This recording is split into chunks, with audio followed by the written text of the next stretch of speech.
Assalamu alaikum. I'm Mohammad Shahriar Al Mustaqim. So back in the series, again we're starting where we left initially, which was about the data pre-processing, right? So today we'll start with new things like how we can actually uh, fill those missing values in our data sets. So we'll see like how what it looks specifically the CSV files or Excel. We will have the data sets. I will make sure like you'll see like in data sets in real life what can happen is we might not have the data. So we have few techniques which we do use to actually add the data and then work with the model. Okay, so that's what we're going to do. Okay, so before that, like if you haven't subscribed to the channel yet, feel free to subscribe to the channel and join our Discord community. Okay, and also if you haven't checked the playlist yet, feel free to check the playlist, because yeah, there are multiple experts who have talked about few tech MO stuffs that's happening worldwide. Also I have made some videos on mathematics, right, basic mathematics, and so far I believe in the last what you have seen was specifically like how we split the training and test data set and why we do that, and then how we train the model. So it was totally theoretical stuff, right? But today we are going to use some models and others. Okay, so without any further ado, let's just start. Okay, so first of all, our topic is basically called the imputation. Okay, so what is imputation? It's basically the process of replacing missing data with substituted values rather than any kind of theoretical aspect. First of all, let's go and check a data set. Okay,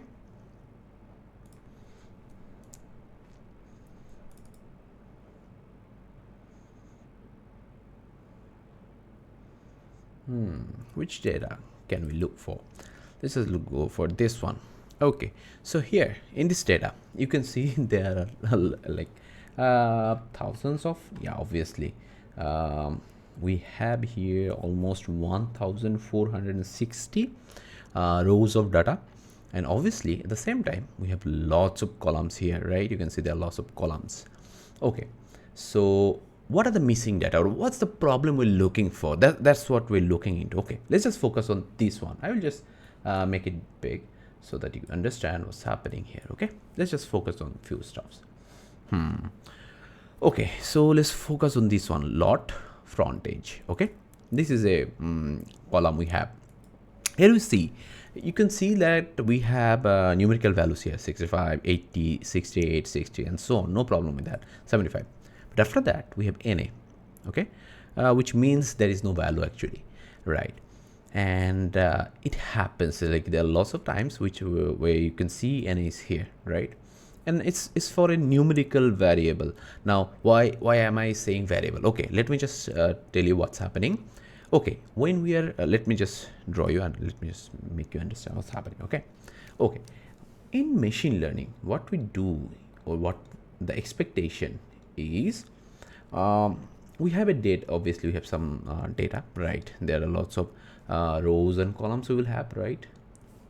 Let me just show you, like maybe for example call 1, this is a column. Call 2, we have 2 columns. Okay, and okay, no problem. So in first column 1, maybe there is the distance from, like the main goal is, like just for an example, just assume that the main goal for what we are currently drawing is to find out the price of a house. Okay, the price of a house. Great, price of a house. And now the factor is, a price of a house depends on multiple factors. So what kind of factors? So maybe obviously maybe before that we have a road there. Okay, it's near the road. So if a house is near the road, roadside basically, the price is high, to be honest, right? So the distance between the house and the road, right, it can be a metric. Then distance from a house from the house to maybe hospital, that can be one thing. Maybe there is a hospital here. Okay, hospital something. So this is another metric, like the distance. Okay, let me just remove this one as well.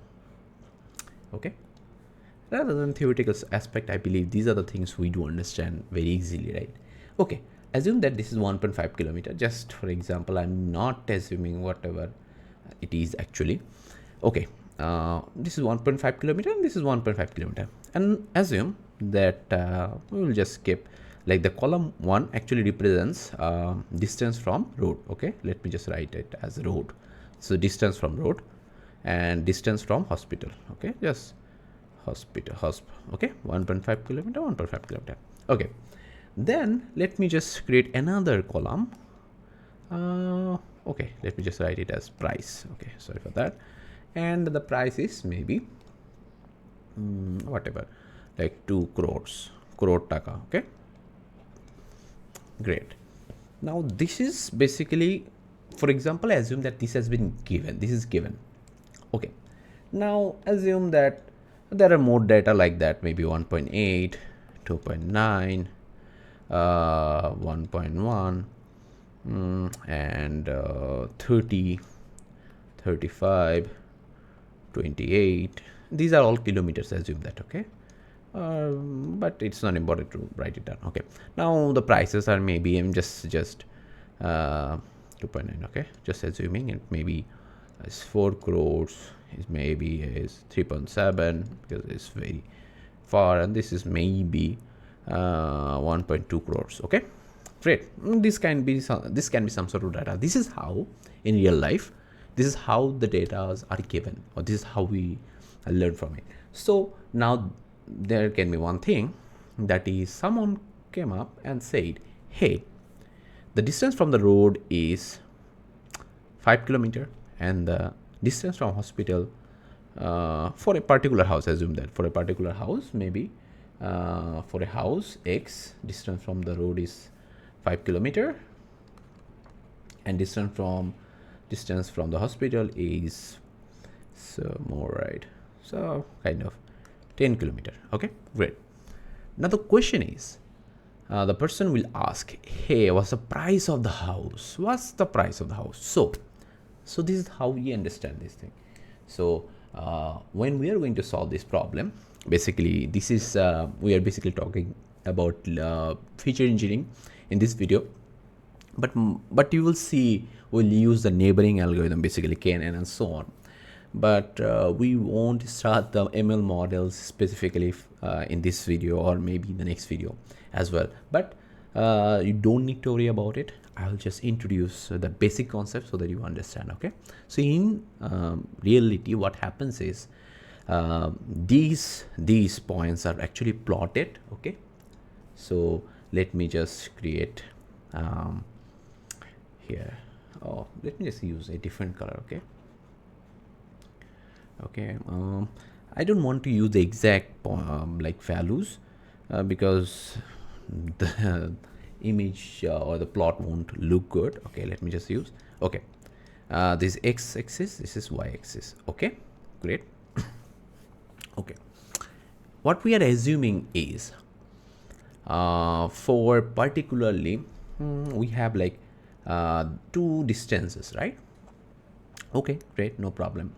Just maybe we are just assuming that, let me just make it easy, make it more simple, that the distance from the road was given, okay, and the price was given. Okay, just for the ease of the plot. Okay, in the x-axis, let's use the distance for the road. Okay, like a road, and in the y-axis we are going to use a price.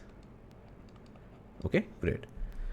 Now what happens is, for 1.5 kilometer, like for example, like 1.5, the price is 2, like 1 2 3 4, 1 2 3 4, just like that. Just we are just creating something.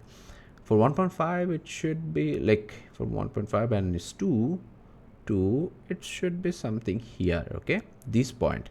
So this point refers to the distance from the road, 1.5 kilometer, and the price 2. Okay, and then another 1.5, so 1.8, and it should be 4, something like this point. Okay, and for 1.1 it should be something 3.7, something like this point, like this. Okay, and for 35 is like out of this range obviously, and assuming 35, and it will be something like this, because assuming it's 35 and it's 1.2, and for 5. Now the question will be, okay, we have 4 points and we have 5, assume the 1.34. okay, assume that this is 5 for the 0.5. okay, for like we have x, what's the value of y, what's the value of y, right?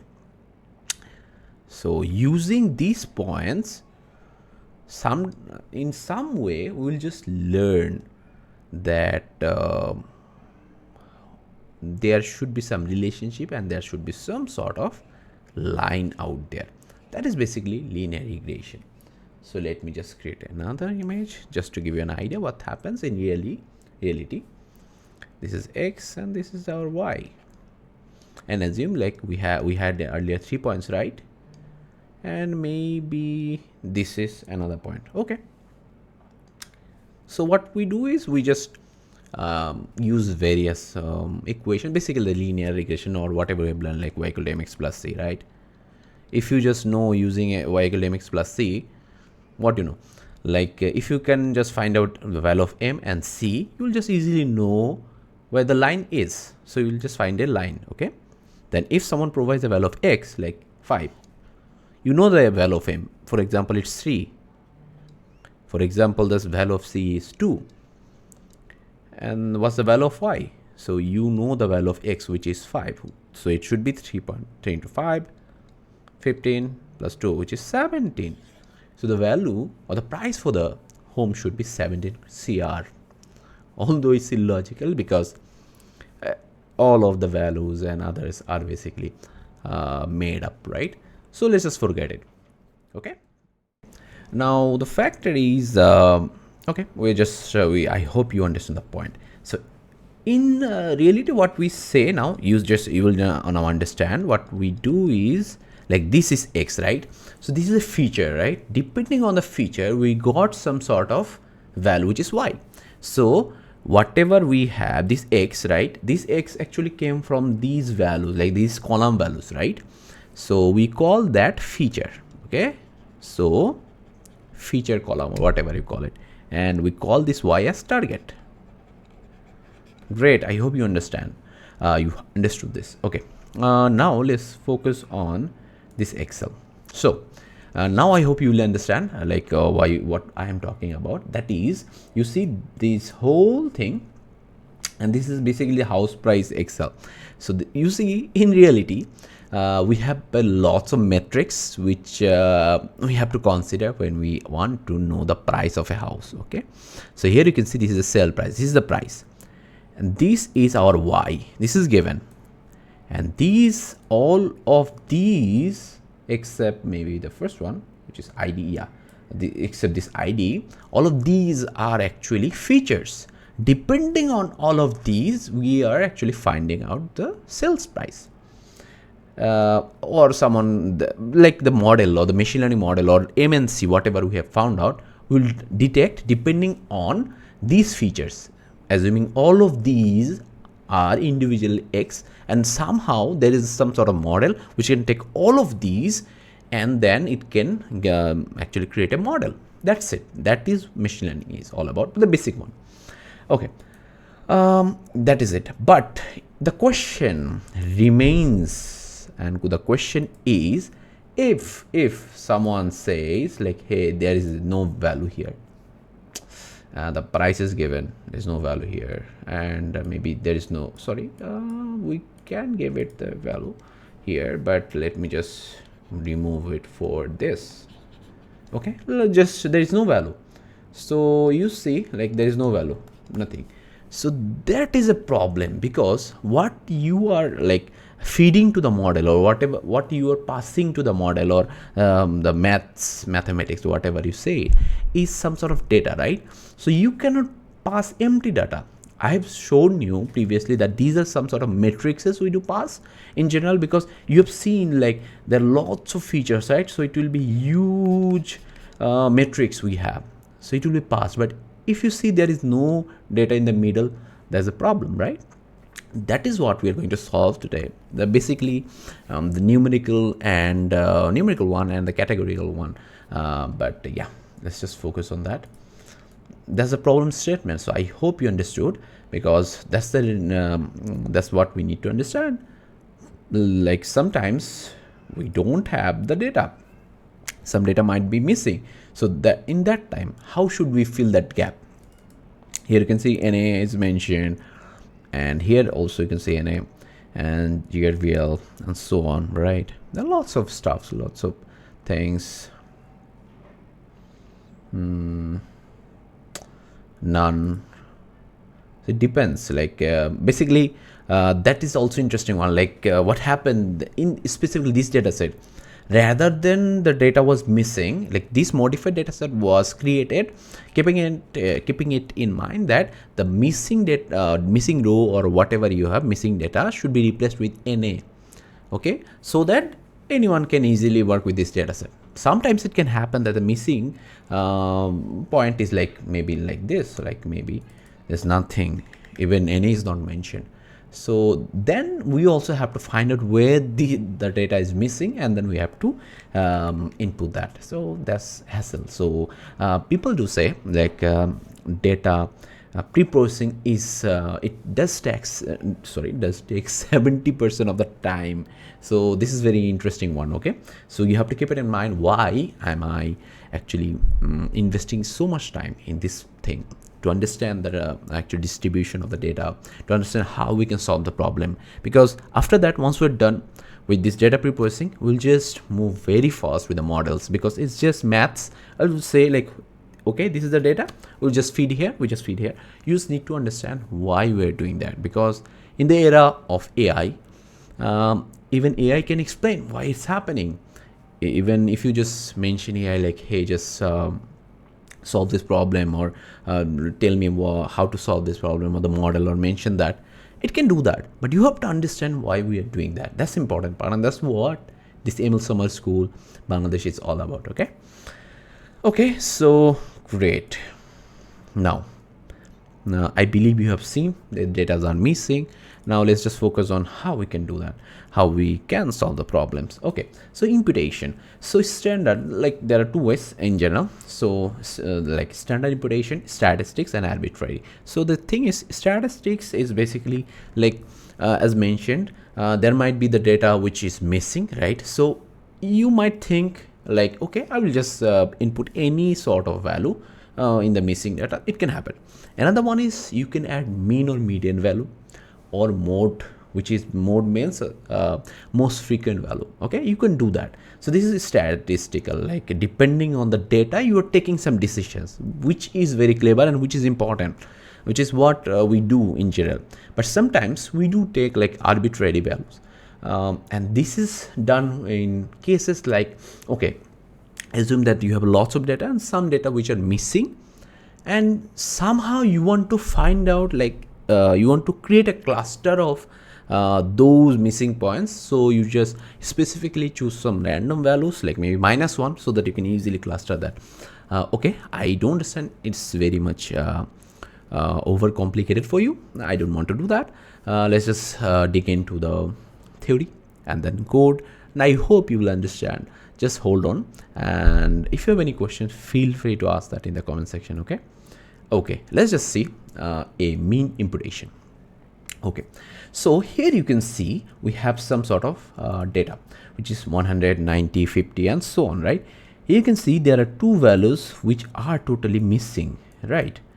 Okay, so what we can do here is we can add the mean values of these data. Like take these few values, 1 2 3 4 5 6 7 8 9 values, sum them up, and or whatever you do, find out the mean value. So if you just do that, you will see the mean value for this data is 86.66.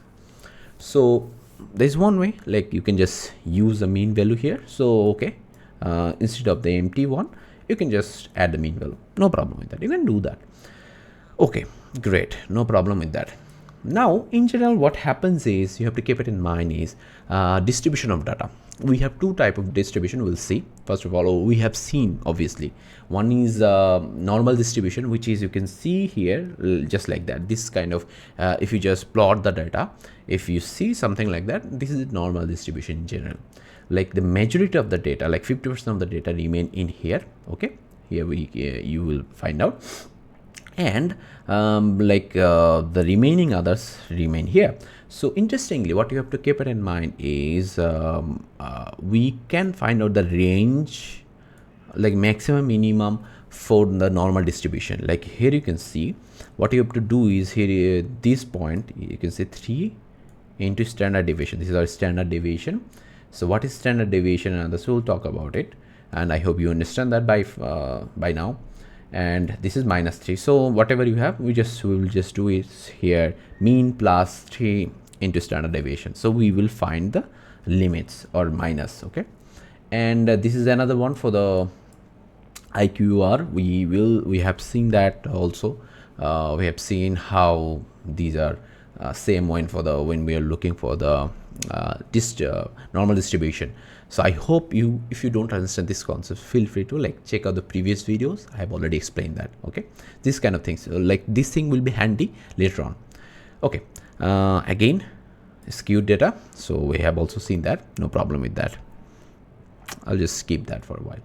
Now arbitrary, this one. Okay, now here you see we have exactly the same data that we had earlier, no problem with that. But rather than like we have obviously these are missing, rather than having a value specifically like the mean or median, whatever, rather than that, like those are statistical data, we can have some arbitrary data. Like I just decided, okay, let me just take some random value, like maybe 999. I just do like it. Okay, I'll just add it. So you can do that, no problem with that.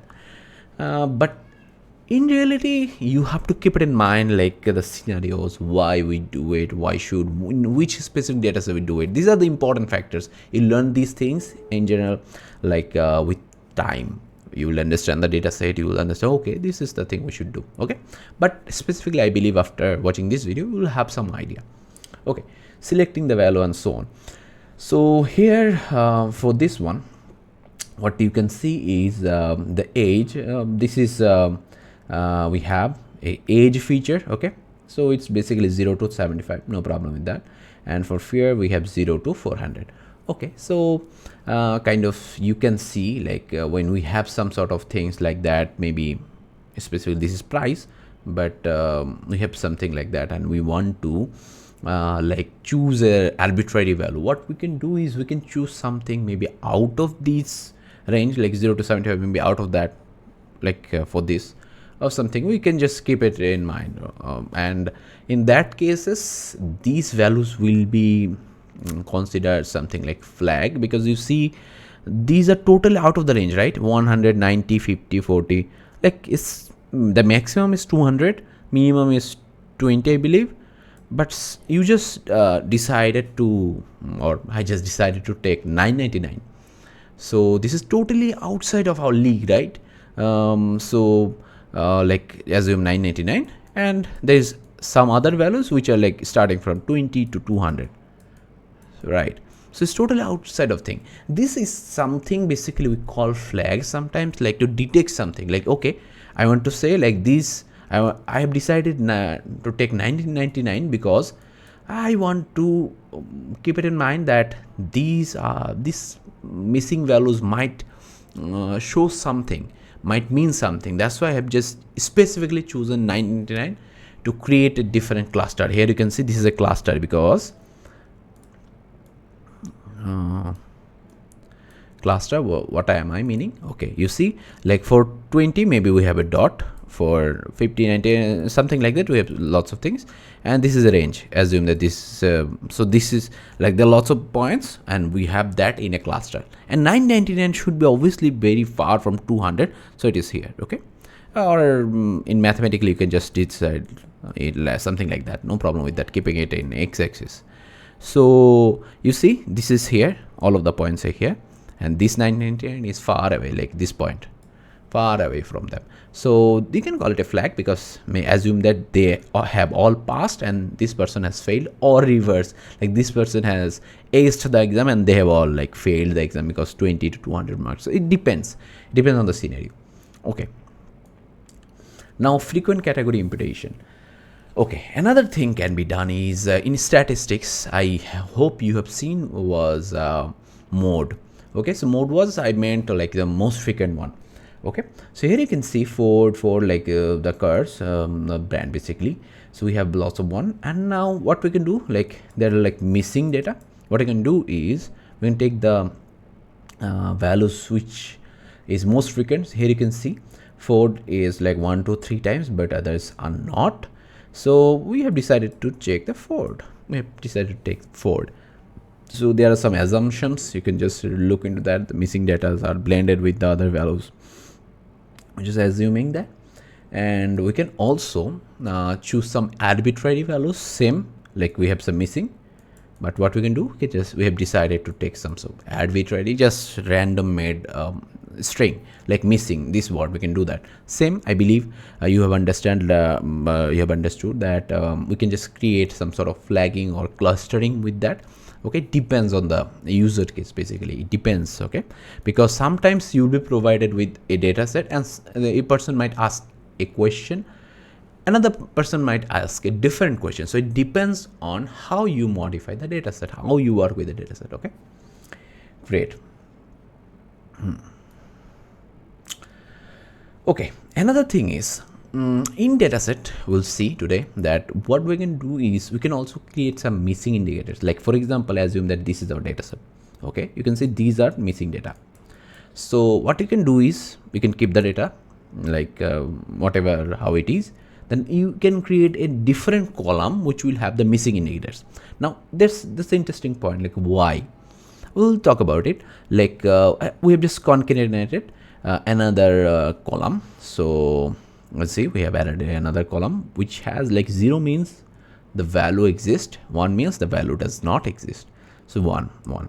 Okay, then what we can do is we can then like replace those missing with some sort of values. I believe this 86.8 was mean, 86.6 was mean value. So we just did that and we have something like that. Now why we are doing or why we are creating this missing indicator, that is like just understand, like understand this scenario. Okay, so we had some data, we had some missing data. After some process or replacing the missing data with some sort of value, we might forget like which value was missing, which value is something we created of our own. We might forget that for sure because we have thousands and billions of data we can have. So the missing indicator will make sure, like obviously we have 1, right? So we have just made changes to this one, and we won't make changes to anything like in this column specifically. And then what will happen is you will work with the model and so on, no problem. And after that you will understand, or after the model is trained, you will see the result and you will see, okay, this data set is not giving us a good result. So you might change this value, then maybe work with another technique. Okay, maybe median or maybe arbitrary. You can do that because you now know where you should make the changes. Okay, you just need to follow that. That's it. That's where missing indicator can be handy. That's it. Okay, another example can be this one. You can see missing indicator, how we are going to do that. First of all, we have some missing values here, right? So in those points, like we can create another column. We can just add that, and where we can see there are some data missing here, we will just add 1 here for in this column, 1 here, no problem. And then we'll just add like mode values, maybe this is frequent category, that means the mode 1. We've just used that here, no problem. Then we'll work with this, is only this specific feature. This is just for our benefit in the later on part, just to understand, oh okay, this is the specific value we replaced. Okay, this is what we create the missing indicator for in general. Okay, there might be another use cases, SEO task, to add that in the comment section. Let's see who can do that. Okay, now interestingly, there's another thing, like Standard deviation, I told you, like I'm going to talk about that. Standard deviation. Okay, so standard deviation is a fundamental measure in statistics that quantifies the amount of variation or dispersion in a set of values. It essentially tells you on average how much each value in data set differs from the mean of the set. So it's a value which tells you, like, okay, like we have seen we can get a mean value for a specific data set, right? You have also seen the normal distributions, no problem with that. Now the factor is we might have lots of other values. So the standard deviation will tell us how far away a specific point is from its median. So the range, specifically the range, this is what it says. So I hope you understand, and you can just see that from our normal distribution graph. Okay, so here you can see. So here you can see is zero standard deviation. So we thinking this is mean, right? Mean and median, whatever you say it, in this case it's the same. So here, so you can see zero standard deviation. That means that all of the data, like there might be like obviously kind of we can have some value for it. Maybe here we have the value 70, and this is the 70. Okay, assume that. And there might be other points, okay, or something like that.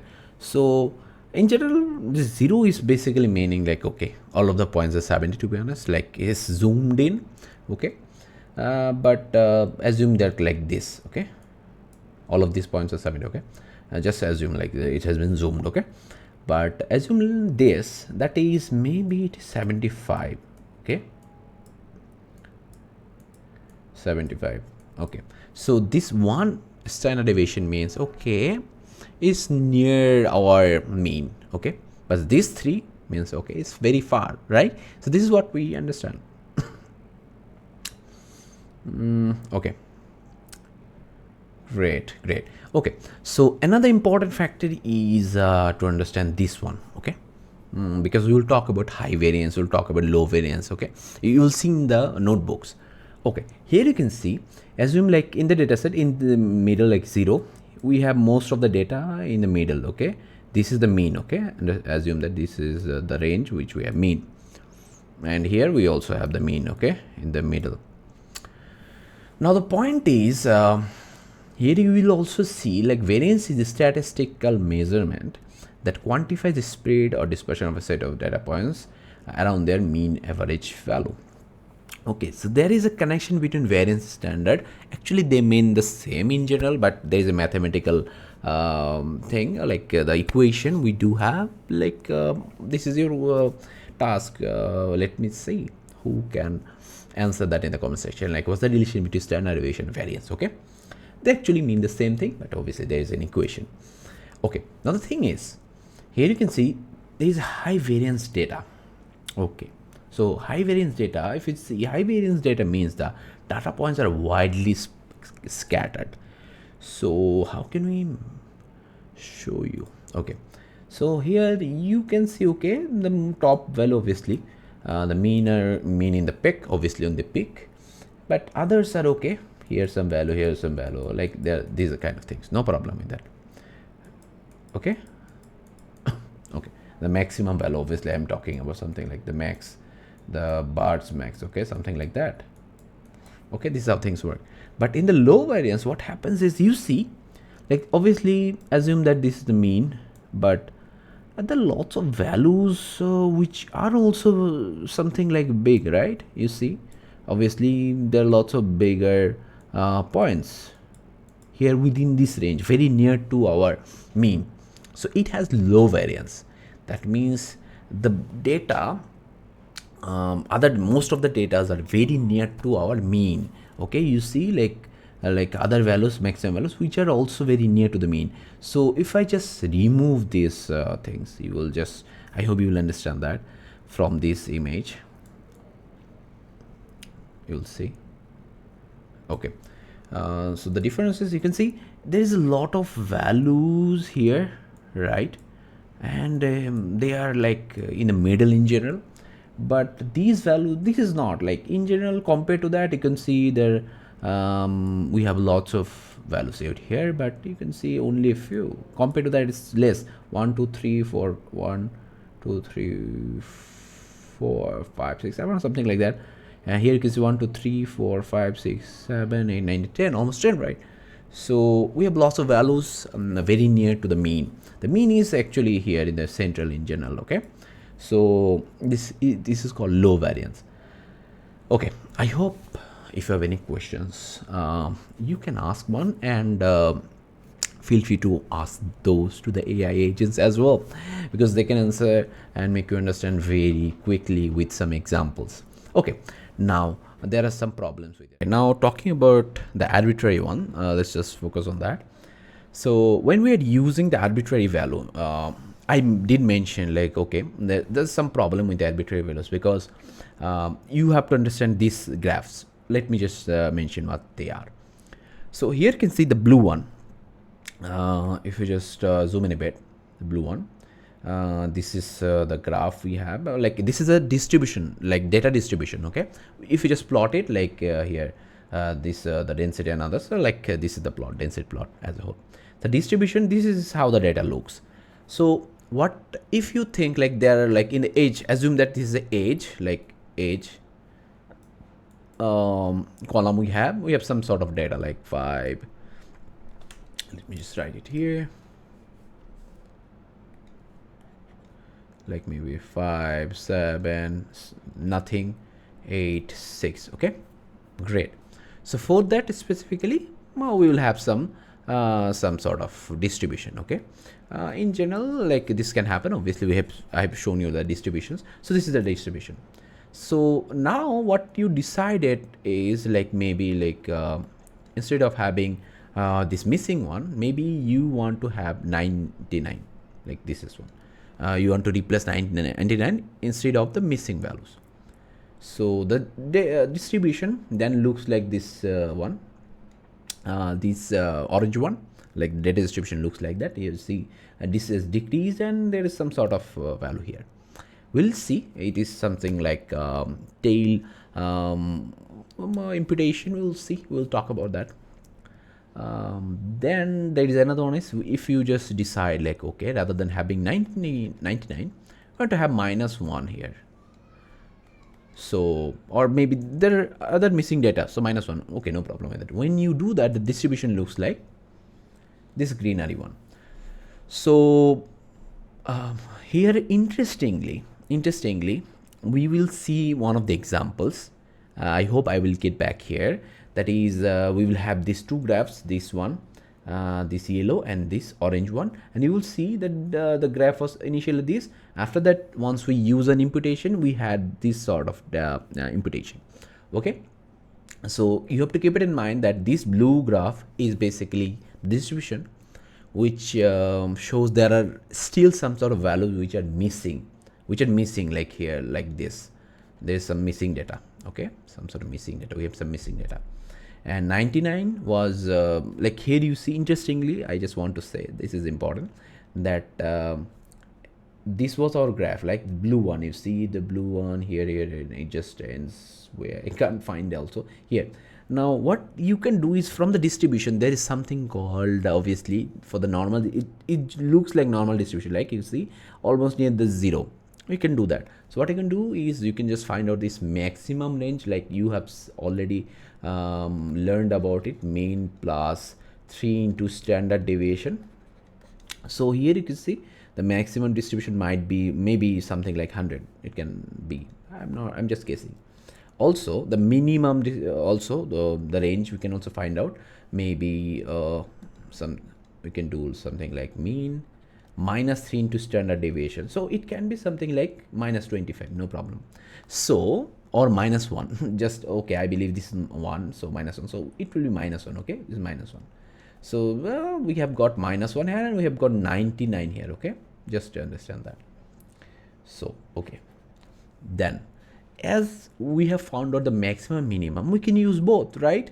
So we can use -1, 99. So this is the example all about. So when we use 99 to replace the missing data, we can do that.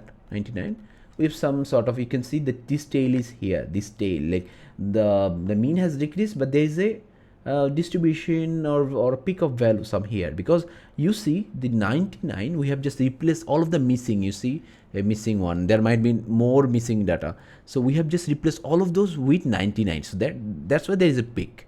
Okay, and when we replace 99 with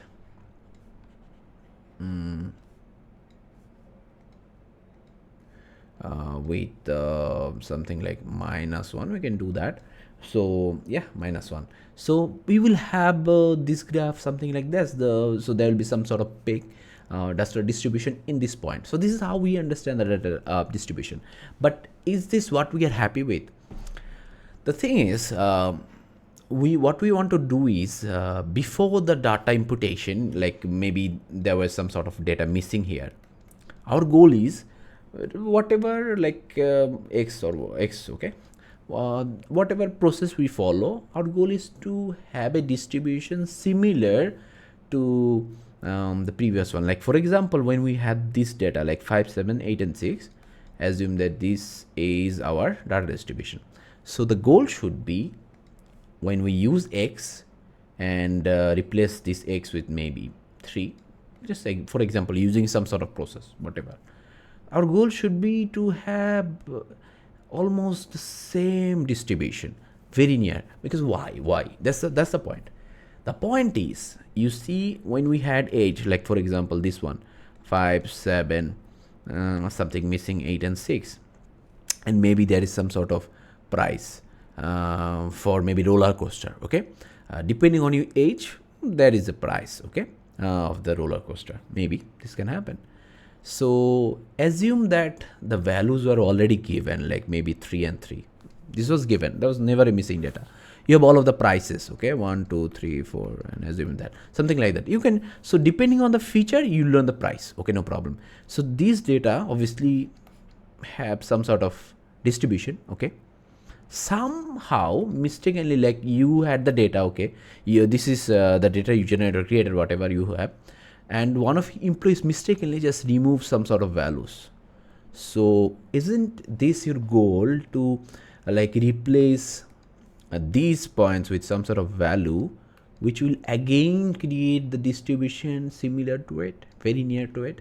That is our goal, because our main goal was to know the connection or learn from the features, and the missing values or something we will create or generate using some techniques. But again, the goal is to get very similar distribution. Okay, I'm not going to talk much more about it. If you want to learn from this one, just pause this one and learn about it. We'll just go with the code and others within a very short time. Okay, now let's talk about the fill NA. Okay, we'll use pandas, we'll use scikit-learn. So these are the two things we'll talk about. So there's something called fill NA method in pandas, which we can use. And obviously it's very easy, like mostly the fill NA. So using this method, we can use mean, we can use mode, we can use median, and so on. So this is a basic function look like, how this function look like, and or we can also use arbitrary values rather than like explaining how it works and so on. I would like to show you the code. We'll just talk about the code. Okay, but before that, let me just show you what happens. Here you can see X train. So I did mention, when we have a huge data, we convert that to training data set and testing data set. Training data sets are in general 80% of the data. Testing data sets are in general 20% of the data. So you can see we are, first of all, we have created some X10, which means how I would like to mention. Okay, we have lots of columns and columns and columns, and obviously there's one column which is which indicates the Y, and these are like X1, X2, and so on. X3 column, X4 column, X5 column. So you have decided that you will take 80% of this. Sorry, it's not 80% though. My bad. Decided that we will take 80% of the data, like maybe this 80%, and we'll treat it as training data. So why we do have training data?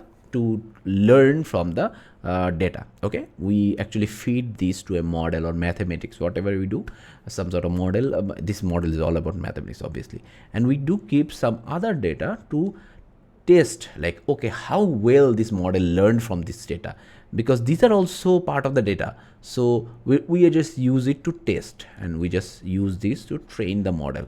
So this is what it is. This is the X-ray. So as I am assuming you are a beginner, that's why I'm explaining these things very much, okay, or very frequently. Here you can see, first of all, X train, like whatever, these are the X values, and using this, first of all, we create some sort of matrix. These are our X1 column values, X2 column values, and so on, so forth, okay.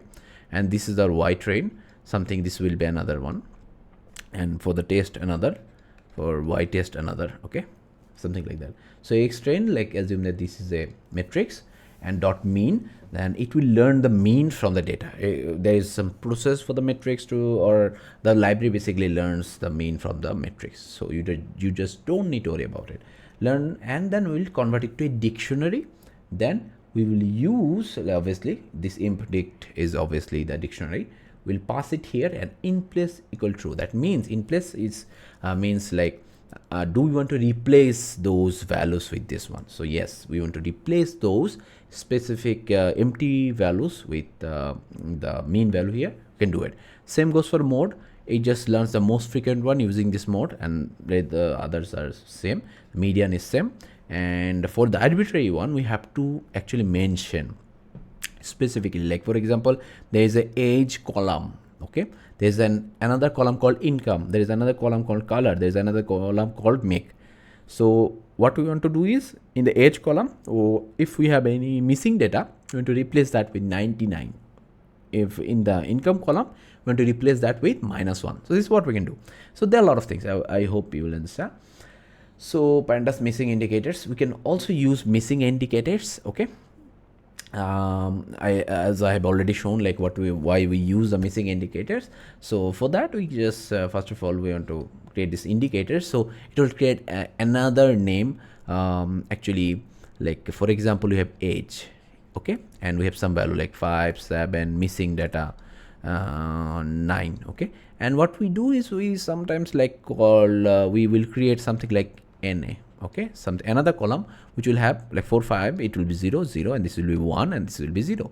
What it is, this another column is indicating is 5, okay, there is a already value. 1 means, okay, there is no value. There is 9, okay, no value. So this is another column we will add. So that's why we create indicators, a list of basically the columns. So we do create a new name like var NA, which is something like age underscore NA, and then we do actually add those, okay. We'll see. And after that, we have this scikit-learn simple imputer. So we'll talk about this simple imputer once we're done with the NumPy coding examples. Let's just now go and check out them. Okay, simple imputer pandas, let's go. Okay, so I've already run all of those. Okay, first of all, you see these are the things. So this is something I would like to mention, that is, you need to have obviously intermediate level of Python knowledge to actually learn this machine learning from my playlist, because it's quite impossible to actually teach you the basics of Python. Okay, so I'm assuming you have intermediate level of knowledge. So you see, these are something like we have just imported the library, okay. Okay, calls to use. Okay, first of all, rather before going to that, let me just mention which dataset we are using, which is houseprice.csv. It is exactly this one, house price. But there is one question from my end to you is, why are we using CSV?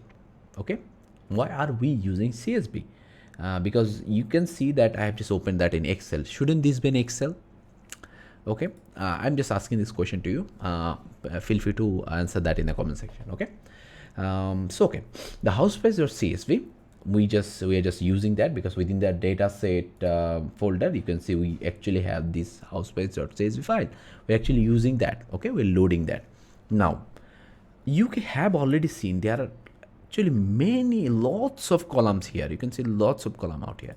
But for this example, we don't want to use all of the columns. So we have just specifically mentioned which columns we want to use specifically, okay? So you can see 1, 2, 3, 4, 5, 6, 7, 8, 9, 10, 10 columns. And within that, sale price is basically our target column, right? As Y, just like Y. I've already mentioned earlier, like X and Y, which are X's and which are Y. X are basically our features and Y is our target. Okay, so then we just want to data out head and then 10. We can easily see like this 10 is not meaning the 10 columns we have. This is basically mean 10 samples, okay? We have, I believe we have 1000 plus, right? We have seen that earlier, right? 1461. We have taken all of those, but we have just chosen specific few columns because we don't want to deal with every columns we have, okay? There are lots of things. Okay, we just want to deal with 10 columns we have, okay? No problem. So here you can see we just have those, all of this 1, 2, 3, 4, 5, 6, 7, 8, 9, 10, okay? And this is the ID. This is not considered, okay? This is just created when we create a data frame, okay? It's part of the process. So we have 10 columns and we have lots of rows of values, but I just want to see 10 values. So that's why from 0 to 9, we have just 10 samples here. Interestingly, let's just find out some sort of NaN or NA, okay? When you're trying to see or find out the missing values, like in the CSV file, we have seen NA, right? But in data frame, you will see that as NaN, okay? You can see NN, no problem with that. Here we have some sort of NN. Within this 10 values, we already have a NN. Okay, do we have anything here? No, I can't find any. No problem. But we have 1800 plus data. There will be obviously more NAs. Okay, no problem with that. Or if you just increase that too. So let's just have I just want to look for 20 data. You can see we can look for 20 data. Here, once we're doing looking for that, you can see we have NaN. So many times, right? Great. Okay, we have just chosen some sort of with some features. It does not indicate like, okay, all of the columns, other columns do have missing values. It might or might not. Here it specifically is lot frontage. Within this specific 20 data, we can already see some missing values. That's interesting. Okay, now we will just split the data. Like we have the whole house price, and obviously, let me just draw so that you understand that well. Okay, we have specifically like x1, just understand x2, x3, x4, x5 and so on, like x10. Okay, 10 columns. Okay, I believe x9 should be okay. We just have in general totally x9, and then there's another column which is y. Okay, so we have lots of values out here for each of the each of the columns. Now the point is there are some places where we have missing data, like maybe missing data. It can happen. We just have missing data. Okay, we do have. So that's the problem statement is to find out how we do it. But interestingly, but before that, obviously, we have to split the data, right? We have to create some sort of like, we have to take some values or data for training data set, which we will have like X train, and for this we will have another column which is like, obviously we should have it different. We should have something like this, another one which is for Y train, and remaining others, this portion which will be X test, and this will be for Y test. Okay, so this is what we're doing here. Here we have just splitted the data. Here we have just mentioned sale price, just drop this one. Like we have 10 columns, right? I have just mentioned just drop this sale price. That means don't consider this as a feature or X. Okay, Then we just also mention, okay, this is our target, this sale price is our target, this is our y, and then test size is 0.3, that means 30%. Take like 70% of the x data, take it for training, 30% of the data take it for testing. That's it, simple as that. So you can easily understand, like we have 1022, like as I mentioned, we have 1400 plus. I believe okay, it is 1400 as a whole we have here. So 1022 datas, some data which are for X-train. Interestingly, there's an interesting point. If you just look into here, okay, if you just look into the data, you can see we had 1460 60 data, right? And we have 1460 data here, right? It has been splitted within like 30% of the data is 438. If you just do the math, you will just find out like for only the 30% of the data has been converted for testing, and these remaining 1022 is for the training. So this is what we have just understood so far. Okay, great. So assuming that we have 1000, you will just easily understand. You see 1 2 3 4 5 6 7 8 and 9. Okay, just 6 7 8, assume that. So we have 1022 rows here, okay, obviously, and 400 something, I believe 430 or 8 or something rows here. Okay, we've just chosen that. Great. And understand that we have 1200 rows, okay, and 9 columns, right? 1 2 3 4 5 6 7 8 9, right?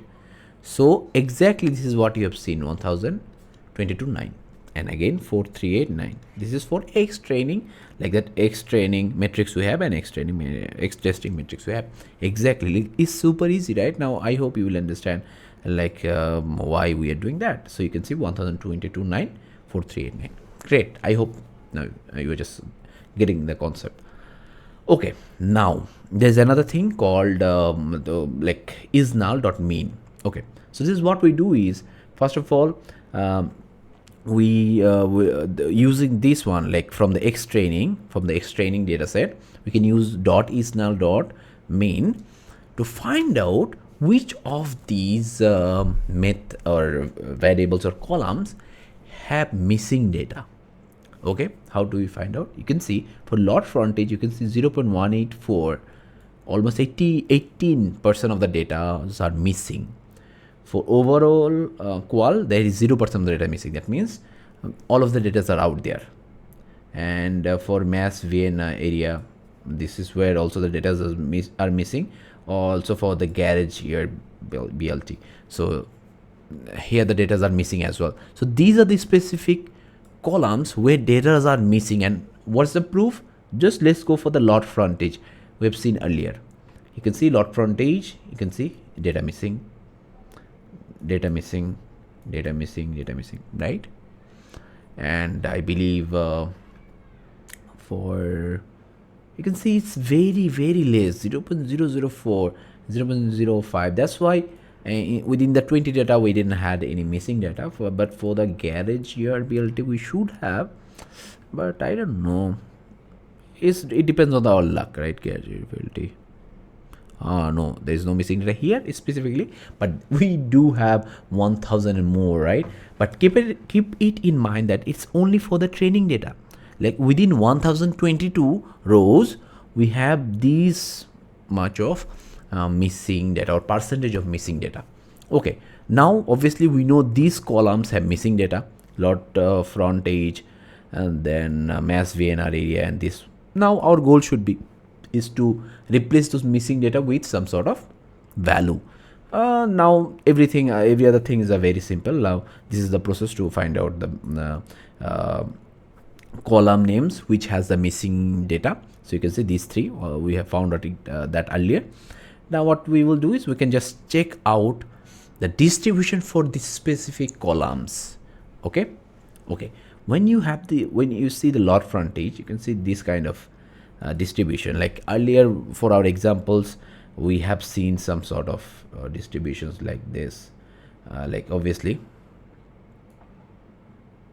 there's or this kind of thing. This is a histogram and this is density plot. There's a difference. There's a difference obviously, but this is the histogram one. So you can see this is the one for lot frontage, and this is for mass VNR, and this is for the garage year BLT.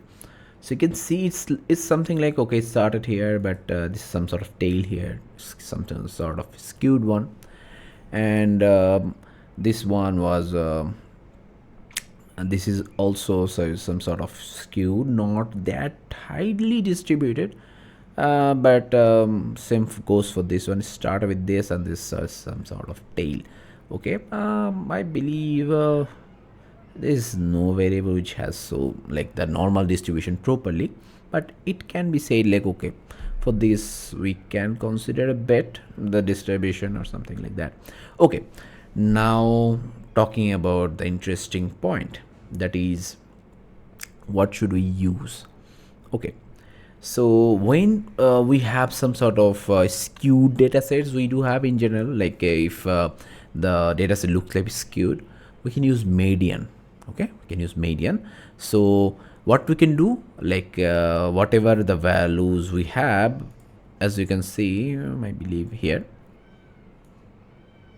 for the missing ones, obviously, like we will learn from this data, and we can get the median value for these whole column, and we'll just replace that with here, like replace that here for we have missing data here, no problem.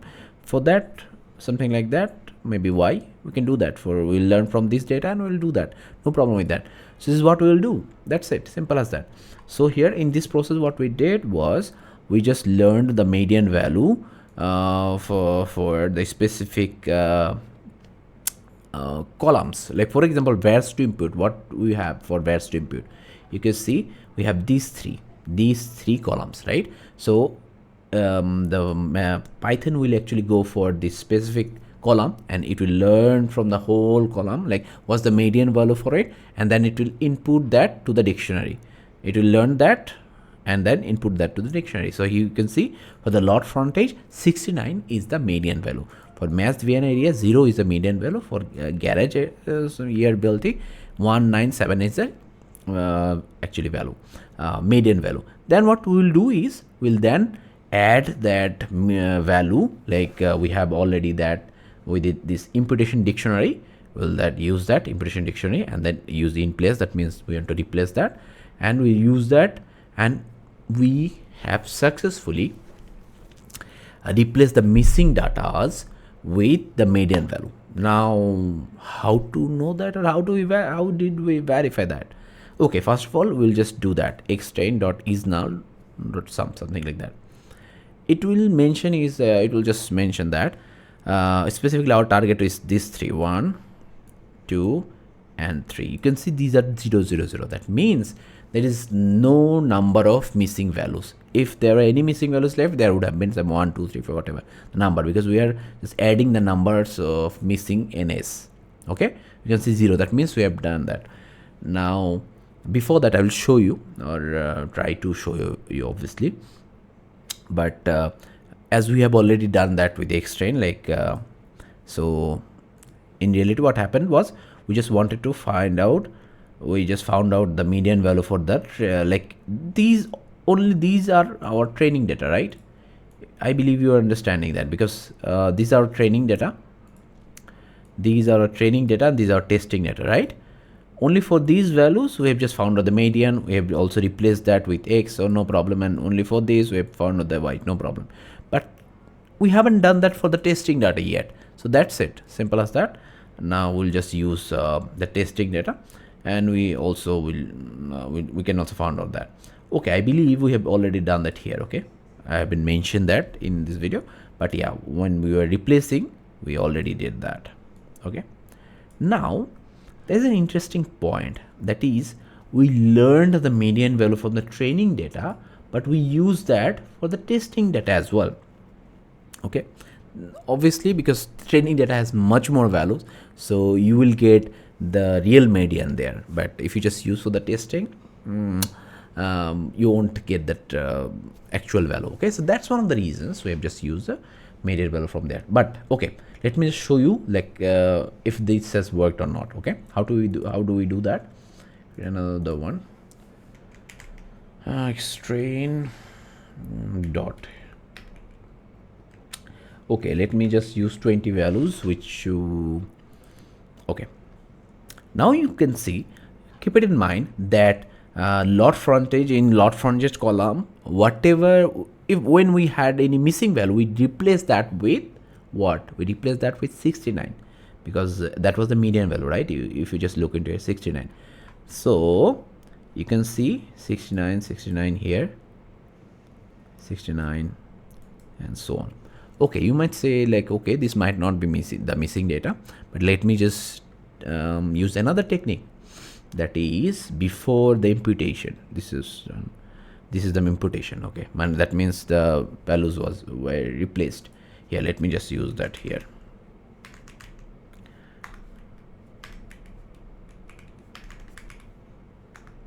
Use 20. Okay, let me run all of the stuffs. So this is the training data, like this one. This is our training portion. Okay, these columns we have. So you can see what happens is, you can see there are some missing values in lot frontage here, and so on. This is before imputation, before actually replacing the missing values with median. Okay, this is our data. Then we just follow the process, and then we just add the missing, add the median value in the missing one. Then you see obviously there is no missing value, or whatever you say that, and then we can again verify, and you see that 69 is here. That is where you can easily see that you can verify, like, okay, the missing value has been replaced with 69. That's it. Now these values are ready. You can just use it for the machine learning models. Okay, that is the process for median. Okay, and if you want to actually use mean here, it's easy, super easy. What you should do is, okay, let me just go here, here. Okay, instead of median, you just use mean. Okay, that's it. The same process. If you just I can just comment this out and use this one and run all. Okay, this time the mean value you can see it is 69.66, and 69.66 is used here. Okay, so when the data is distributed, normal distributed or something like that, mean and median is almost same. Okay, but although we have seen from the graph or plot is the data is basically some sort of skewed, not totally properly normally distributed, but yeah, we can just forget that. Okay, now another thing we can do is using arbitrary values. Okay, let me just run it again. This is basically Anaconda. So I've just created some environments and I do run them there. Okay, so these are the columns we do have. Just exactly the same process we had. We had 10 columns. 10 rows we have checked. We have obviously 10 column as well. No problem with that. We have just splitted the data. I'll just show you where it's unique or different. And we have just tried to see like where the missing data, which columns do have missing data. You can see these columns 1, 2, and 3 exactly. Obviously the same data set we're using. No problem.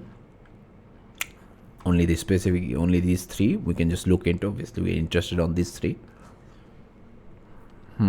Okay, there's an interesting one. I believe when we are talking about this here, when we are talking about the arbitrary one, I did mention about this one, like the graph here, I believe. Yes, you see, we did mention about the like minimum, maxima, and we wanted to choose maybe something outside of that. So here in this example, we just wanted to find out the minimum, maximum values for these columns. Like where's to impute is basically has all of the column, like all these missing 3 columns. Okay,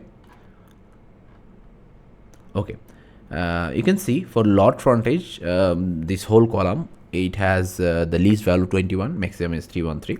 Obviously it has missing values. For mass VNR, least is 0, max is this, and this and this. These are all of these are basically before imputation. We haven't gone through, or we haven't replaced the missing data with anything. Okay, this is another example. Okay, keep this in mind. Now what we have decided is, rather than using mean or median, we want to fix some arbitrary value like 999. For mass VNR, 1999, 2099. So how did we understand? You can see 21313. The minimum is 221, maximum is 313. Just like the flagging I did mention, we have decided like, okay, we will use something which is out of the range, which is 999. For this, again, 199 is out of the range. For this, 2999 is out of the range because minimum is 1900, maximum is 2000. Then we do just follow the same process, like basically we do create dictionary using these values, and then we do pass them here. You can see imputation and the in place fill NA, and then done. And then if you just check out if we have all of the data out there, the missing data have been filled or not, you can see 000. That means there is no missing or no NA, null values. Okay. So how can you verify? You can see if you just want to check, you can see 999, 999 for lot frontage, because earlier in this example it was 66 or 69, right? That means those were missing, right? You can just, if you just look into the NN, you can see these two, obviously. So these two 999 because those are missing in the training data set, and this time we have replaced this missing data with 999. We can do that. Okay, same process. For the frequent category, again, if you just run all of them, same process. This time we have just specifically, we know we just want to use these two, BS empty qual and fireplace queue and sale price. These are categorical ones. Okay, these are not numerical. So what is categorical? Like the variables which do refer to like some sort of string which has values, something like string, not numerical one. Okay, so assume that these are our x, 2x, x1 and x2, no problem. This is our y. Okay, this time the data set is simple and it's easy. Just understand like this, x1, x2, and we have y. Okay, this time it's easy, maybe simple. This we just want to work with these three, and obviously from house price, obviously house price has these columns. Okay, you can just find out, zoom in a bit and find out where this column is. Okay, so okay, we just then want to check out some values from that. So just understand what head shows. So you can see this BS empty qual, this column, fireplace qual and sales price. So we have here is 3 columns, 3, right? 1 2 3, this is what I have mentioned. Then we have some values here. This is not this might indicate like we have just 1 2 3 4 5 values. No, this is basically the default one. So if you just want to check 20, yes, you can just find out 20, no problem. There is 1460 maybe data. Okay, and we've just taken these 3 columns. Okay, we can check that. And you can also find out like many times we have NAN, which refers to the missing one. Okay, NAN, NAN and so on. Okay, great. Then we do split the data. How do we do that? As I mentioned earlier, like maybe 80% of the data you just take it for training, and 20% you just split that for testing. But in this example, 30% is for testing and 70% for the training, no problem. And keep it in mind, this image is not right because as I mentioned earlier, this y is different. Every time I just do it and I just repeat the same mistake. So sorry for that. 70 and 20. So assume that this is 70% of the data, is 30% of the data. We have another like y matrix, and this is y test matrix. Okay, let me just write it again. This whole thing is x train, this whole thing is x test, this thing is y train, this thing is y test. Okay, so you can see we have this time we have 2, right? 1 2. Y, this is for x. Okay, just come up here and you can see 1 2 columns and 1000 for 1022 rows of values we have, and we have 400 something, 38 maybe, and 2 columns, right? This is what it is, exactly, simple. Once you are working with machine learning, it's pretty much simple. Okay, done. Then we just want to check maybe like the first 10 values from the X trend. So you can see, and you can see nan here, and this will be very much handy after we do the imputation, after we replace the missing data with some sort of value. Okay, you can see here is missing, and missing. Okay, for the testing data, we can also check that. It's basically easy. X underscore test dot head, and how many values you want to check. Maybe 20. You have to do that. You can do that. No problem with that. Okay. Now, this time, we have to keep it in mind is we want to use frequent category imputation. Okay. So obviously, but keep it in mind, like we also want to check if these columns do have missing data or not. We have two columns for X, right? In the X training, obviously keep it in mind, in X training we just only have two columns, right? The Y or the sales price is for the Y training. This is for X training. So for the X training, I want to check, we have two columns, I want to check if they're missing values. So this is what we do, and you can see 0.023 percentage of the data are missing, and here it is 0.46, almost 46%. It's obviously very huge number. Great. Now then what? As mentioned, this is the one for the most frequent one. That means we want to check from the data that which one of the value is the most in the specific column. Like for example, if I talk about this one, like the Ford one, I believe I've talked about that.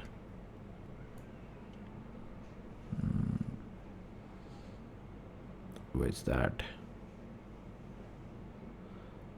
Yes, this one. You can see the Ford one was 1, 2, and 3, but others Fiat, no, BMW 1 times, and so Ford is a maximum time of like it's 3 times here.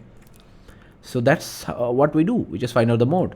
That means you can see for this column TA, this value is the most. For fireplace GD, this value is the most. So then what we do, we just follow the process. We just replace that, and then what we do, we just try to find out, okay, 0, 0. That means there is no missing value. Earlier we had 46% missing value for fireplace and 0.023, but right now it's missing value is none, 0. It's not percentage though, it's sum. There's a difference, but meaning they do mean the same. But then you want to check, okay, did this work or so. You can see for BSMT call, the last value is TA, right? Okay, 1001 is the ID. Let's just go here. Okay, for here, yeah. BSMT call X training 1011. It was NAN, right?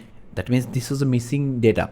What we did was we replaced this missing data with the most frequent value of this column, which is basically TA. Okay, that's why you can see TA is here. That's it, and I can just follow the same process for the other one.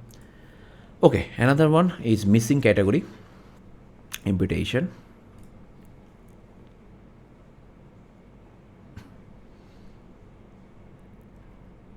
Okay, this time what we do is like we have obviously the same one, this same 3, and we can see the same process where we're missing. This time what we're doing is we have actually chosen some specific text we want to provide. Okay, like for example, earlier we had T and GD. These were the most frequent ones, right? But this time I'm thinking like, okay, let's just add this string missing in the empty one. Like for example, I believe I have already shown you something like this. Yes, this one. You can see instead of the missing values here, we are just using missing string here. You can do that. So the process is same. What you do, you just create a dictionary, and we have just assigned this is our key, and this is value. So the key, in the key we have our column name, and the value is the string we want to input, and the same goes for this, and the other process is the same exactly. That's why, yeah, you can just check out this notebook. Simple as that. Another one is missing indicator. Okay, if I just run, okay, missing indicator, as I mentioned, that is First of all, we have the values we have the columns we have. Then what we do is we create another column, add it to the main one, and we do mention 0 and 1, 0 and 1 to indicate like, okay, in this index we have a missing one. Okay, let's just follow. Here we have lots of columns we want to use. Here we have house price, no problem with that. Here, interestingly, you'll see how many columns would you have? 1, 2, 3, 4, 5, 6, 7, 8, 9, 10, 11, 12. 12 columns. So if you just look into those, if you just count them, you will see, you will find 12 columns. No problem with that. And keep it in mind, the sale price is for Y. Okay, Y train or Y test, whatever it is for that. Then we do split that, and then you can see we have 11 now. Because why? We have in total what? We had, I believe, 12 one, right? 12, and 11 of those are for the features for X, and 1 is for our Y. That's why 1022 for rows for X training and 438 rows for X test. No problem. This is same, exactly the same. Then what we're doing is capture the numerical variables like within, like we have obviously chosen 12 categories or 12 columns. Okay, some columns only do have numerical values, so we can just find out using this include number, lot frontage, overall, qual, or whatever it is. So if you just look into lot frontage, you can see these are some numerical values, and NA means the missing one. That means these are all columns which has numerical values only.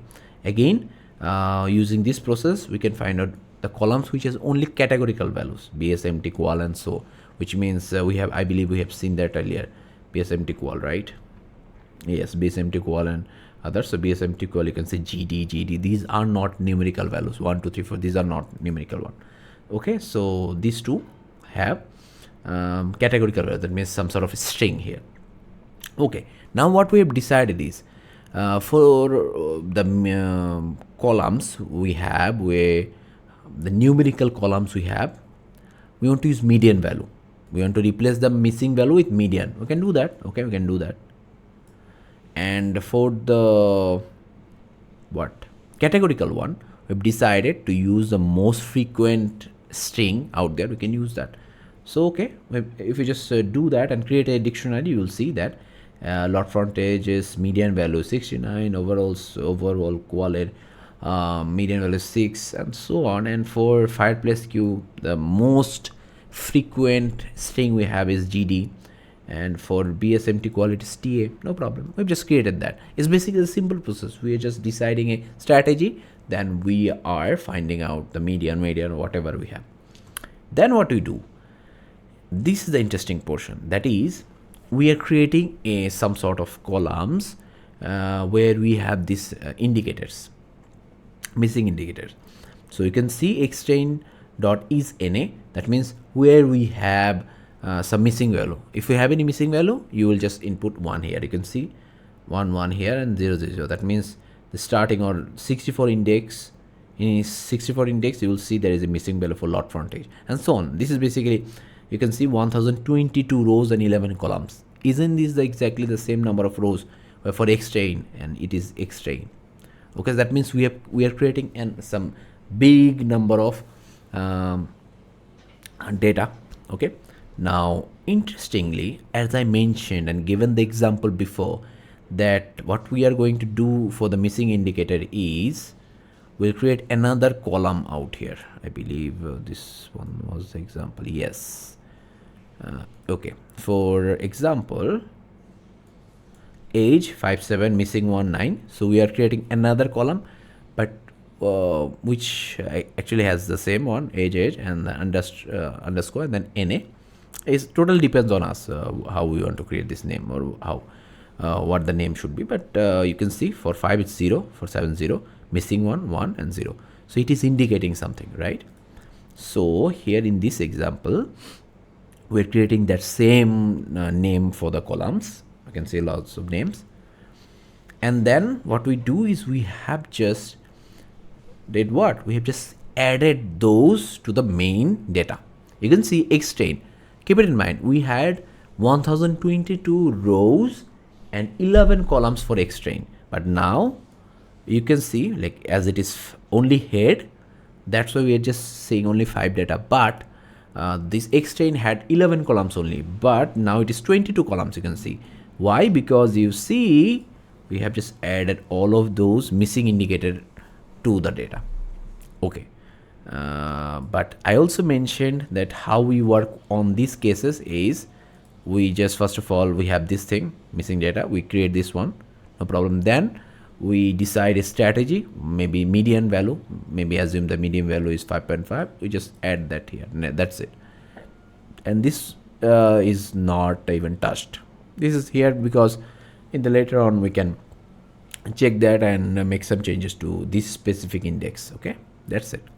Now we'll just use that one, and keep it in mind, we have already done that. We have already decided we'll use median value for the missing values, or in the numerical categories, or sorry, numerical columns, and mode values for the categorical columns. So then we just follow the process and so on. We just apply that, and you'll see, now you can see there are no missing data here. Okay, great. And how do we verify? You can see xtrain.head, you see 5 into 22. I will just try to verify this one and the earlier one. So this is after that. So you can see the 64 index, and 68 682 index both had 69 here, 69 here for lot frontage. Keep it in mind that lot frontage is a numerical feature or numerical column, and we did decide to use median, and for lot frontage it was 69. How do we verify? Let me just go here, 69, and we decided to use that, and also look into here. Sorry, yes, 64 and 62 before, it is before replacing the missing with median one. It is NN, that means these are missing. And after that, once we're done with the process, you see these are 69 for lot frontage and others. This is your task to verify, okay, did the other ones work as well or not. Okay, this is for the pandas one. Now we'll learn about the scikit-learn. This is exactly the same process basically, but for the scikit-learn we have something extra, or easy you can call it. Okay, simple imputer. Okay, so we can just use simple imputer. Okay, then what we do, in simple imputer we have to mention which strategy you want to use, mean, median, or whatever. We just have to mention. Then we use fit and transform. So what fit does is, like for example, you have decided I want to use mean. Okay, you will mention that in simple imputer. Then once you call the fit method, what it will do is from the xtrain or whatever matrix you provide, it will learn the mean value from the data. And once you call the transform will basically replace the missing data with that data. That's it, simple as that. So it's pretty much easy compared to the pandas, because in pandas we had to do a lot of things. So if you just look into this example, I believe if we just zoom in a bit, so here you can see we have just mentioned the strategy, which is mean. Then I did mention the fit, and in X training data, so it learns from that, and it basically learns the mean value from the training data set. And then we use the transform. That means it then replaces the missing values in the X training with this mean value. That's it, simple. And same goes for the mod. We just have to mention, instead of mod we have to write most frequent. That's it. And these processes are the same. Okay, now we also need to keep it in mind that in simple imputer we have some benefits, like the fast computation is like it stores the learned parameter, mean, median, and others. It does store the values. In NumPy it does not, but there are some limitations, because we have to keep it in mind about imputes inter data frame or array. It just works with it imputes inter data frame and returns a NumPy array instead of pandas data frame. So this is important, because so far what I did was, this is not totally true, because in the latest version of the scikit-learn, we can also return the pandas data frame. We'll see that in our code, but initially it was done that. So there's some difference between arrays and data frames. Okay, we'll see that in our code. I will mention that this is an array and this is the data frame. Okay, can return data frame if we specify outward the type beforehand. So this is the one, the updated one. That's it. Okay. Again, let me just mention another one, that is there's another process which is a column transformer subset of features, which is when we want to, like for example, the last example we did mention, we had almost 12 columns. We did have 11 features, 11x columns. We did find out some numerical one, we did find out some categorical one. For the numerical ones we did use median, for the categorical ones we did use the mode one. So in scikit-learn we can also do something like that, like column transformer.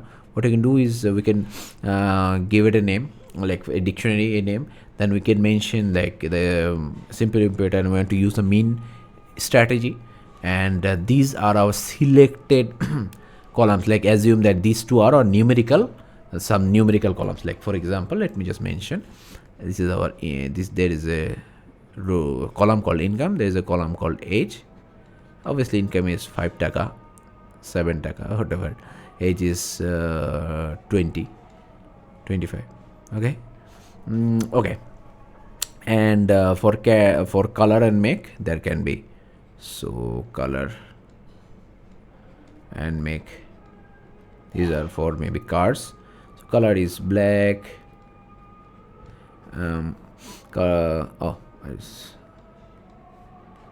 Color black, make like Hyundai and so on, or whatever, BMW, let me just, and so on and so forth. Okay, so that means it's like for these columns specifically, keep it in mind these are all x's. Okay, something like x, and maybe there is another column called y or target, whatever, maybe sale price or whatever. So we are taking we're considering these two because this has numerical, and we will, if we have any missing data, we'll replace that with mean value. Okay, for this, if you have any missing data, we'll just replace that with the most frequent one. Okay, just like Ford we had earlier. That's it. So we can do that. So it's simple as that. Okay, then once we are done with this, we'll just learn about some more methods. Okay, let's go. Okay, I believe we should just remove all of these from here. Done with pandas, no problem, just remove that. Scikit-learn. Okay, the same process, same exact problem we're dealing, but using a different library.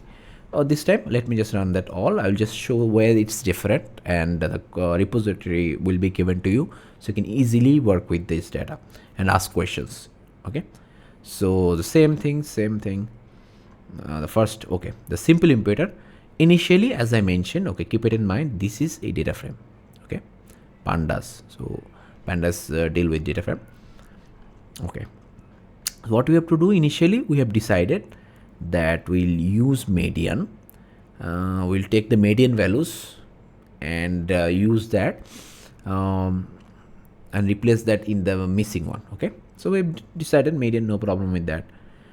We can also see, like for example, specifically only these the columns we have used, all of these are basically numerical. Okay, we are not using any categorical, that means has any string. So all of these columns have numerical values like 75, 50, whatever values we have. You can just verify from here. Okay, you will be given that. And okay, great, I've just done. Okay, and we can also check the median values for all of these rows. For example, 69 is the median value for lot frontage, and another same goes for others. Or we can also check this using this as well. This verifies, like, okay, you can manually check this one, or you can check this using imputer. Okay, no problem. Then as we have already created we already have the median values, what we will do, we'll just use transform. Keep it in mind that we used fit here to learn the median values. You can see median, we did mention, okay, we are going to use median, and we say it dot fit. That means we're saying learn the median values from the data we have. It learned that these are the values. And what we said is use transform. That means replace the missing data with these values we have. That means then we are done. The interesting point is earlier in this pandas example, when we did that, I believe dictionary, yes, this one, fill NA and something. If you just check out the train or whatever, like we have dealt with the training data, you will see this is data frame. This is how data frame looks like. You will have some ID and you have a row and so on, but the columns are different. If you just go for this one, you can now, if you just look into the X training, you will not have the something like this. This is data frame. You will have something now like this. It is called array. You can see the array is something like, and the shape is also mentioned. That means we have 1022 rows and 9 columns here and something like that. It does not look good, right? Okay, so then what we do, we can just convert this array to data frame. We can do that, and then it looks good. That is it, something like that. Okay, if you just want to check more data, no problem, more data we can check, but it depends. Here it is basically it totally depends on us. We have 1022 values for this training data, so it totally depends, but we have few columns as here as well. Then we can just check this one, no problem with that, simple thing. But again, in this one, what we did was, rather than having the value in array and then convert it to data frame, here you see when we were mentioning that we want to use a mean strategy, we also mentioned that we want to have the output in data frame rather than having it just like an numpy here. We don't want to have this, just we want to have this. We want to look into them. Okay, great. So this time we just mention this and follow the same process, and this time once you are done, you can also check. I believe I haven't checked that, so create another code.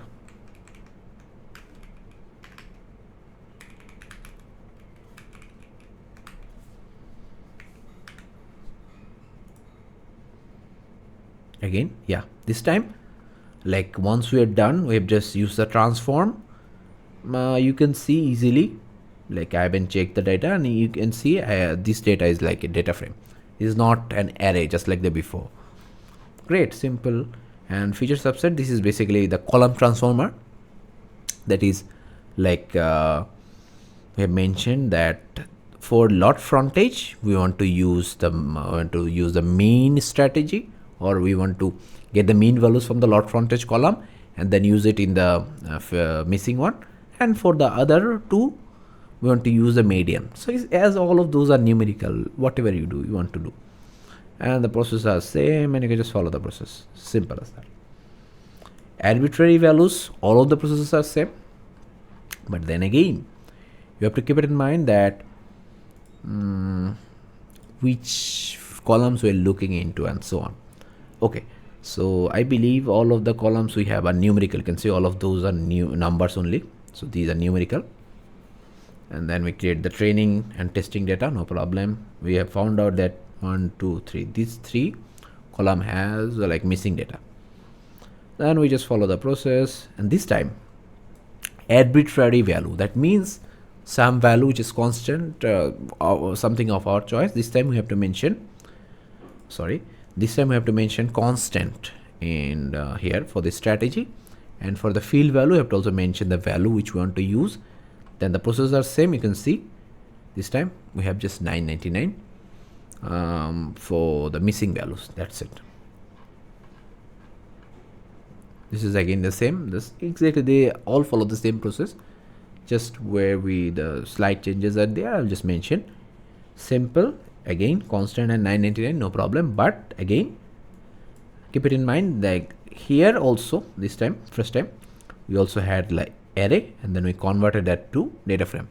But this time here, I have decided, like when we are creating this using the simple imputer, I want to use this one. I didn't mention, like, okay, I just don't want any array, I just want the data frame. You can just use that, simple as that. Once we are done, like done working with the transform, you can check the data, you'll see the data frame. This is the format of data frame. Okay, again same goes for the column transformer. You just need to mention, okay, 999 is what I want to use here, minus 10 is what I want to use for this column.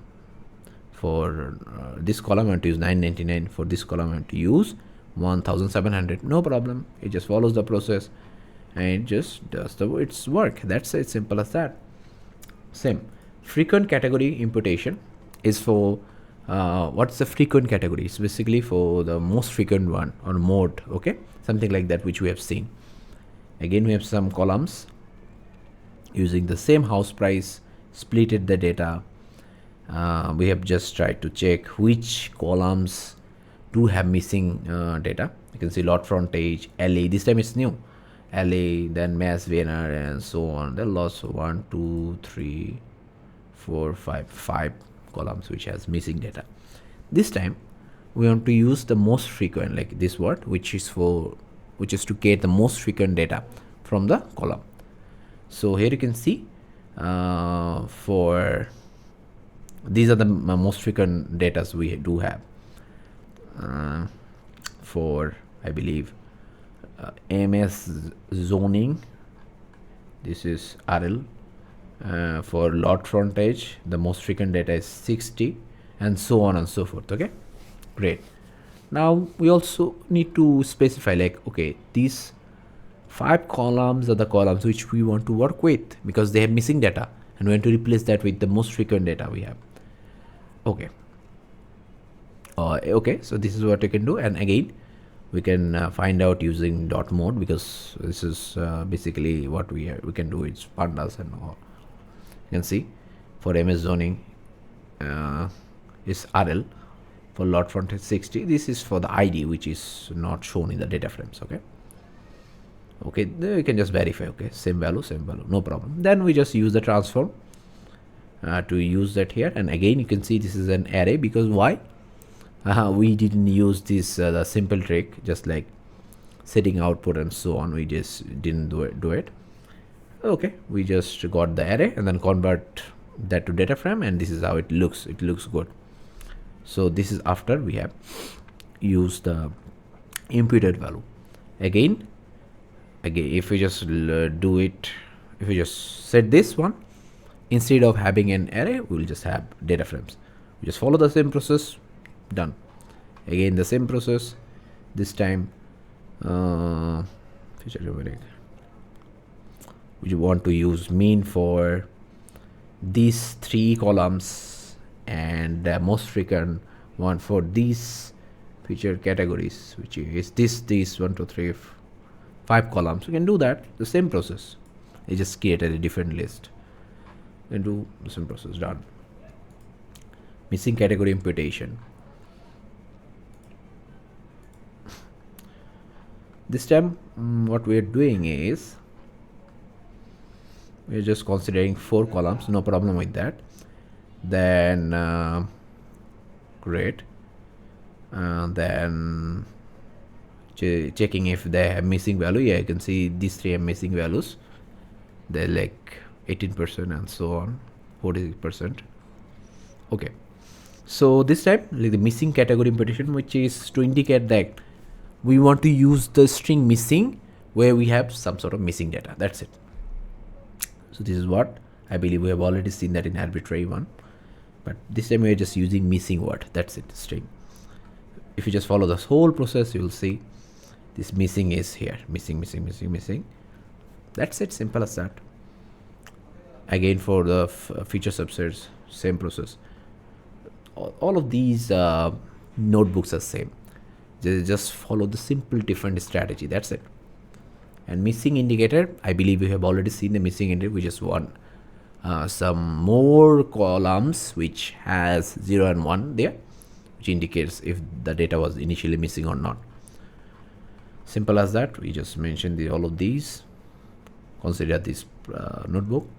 If this split this one, check which one have missing data. add missing indicator, we can do that.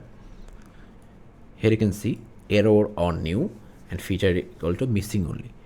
So if you just do that, we'll have that like this, the columns, or these are the indexes which has missing data, just finds out. And if you just look into them, you will see these are the columns which has 1 2 3 4 5 columns which has missing data. Again, you can check the array and create the array. Okay, no problem with that.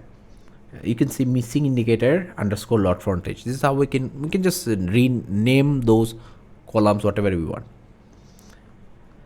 Then I just added them, and you can see index, MS zoning, and so on, right?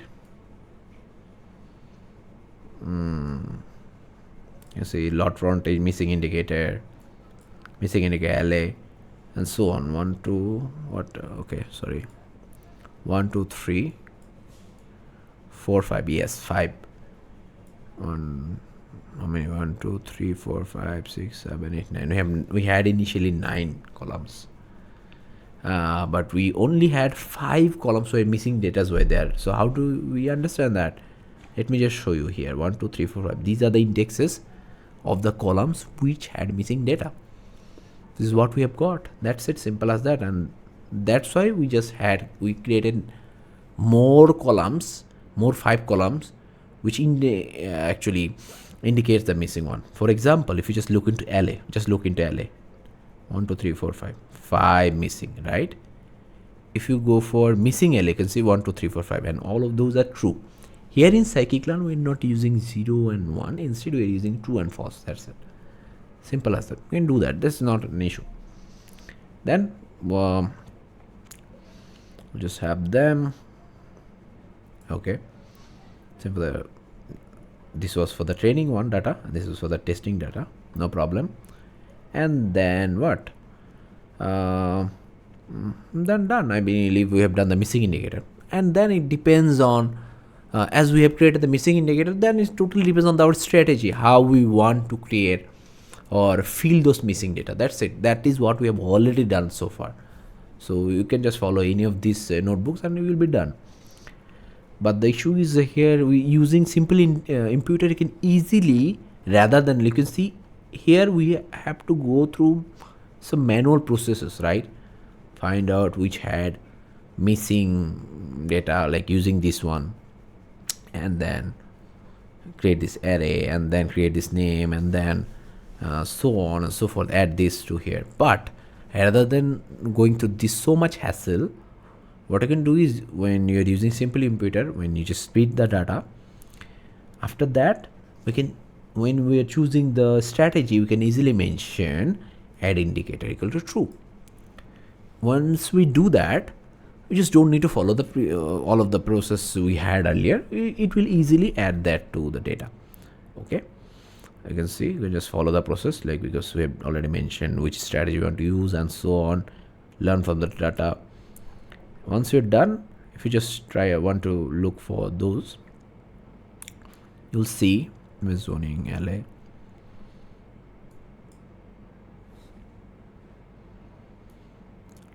You can see missing indicator, lot frontage, MS, so missing indicator. So this time it's easy. Using this simple imputer, you can easily mention this add indicator, that will be done. So yeah, that's easy. And then grid search, that's the interesting and the important one. Okay, so let me just mention. So far we have seen lots of processes: mean, median, mode, arbitrary, these kind of things.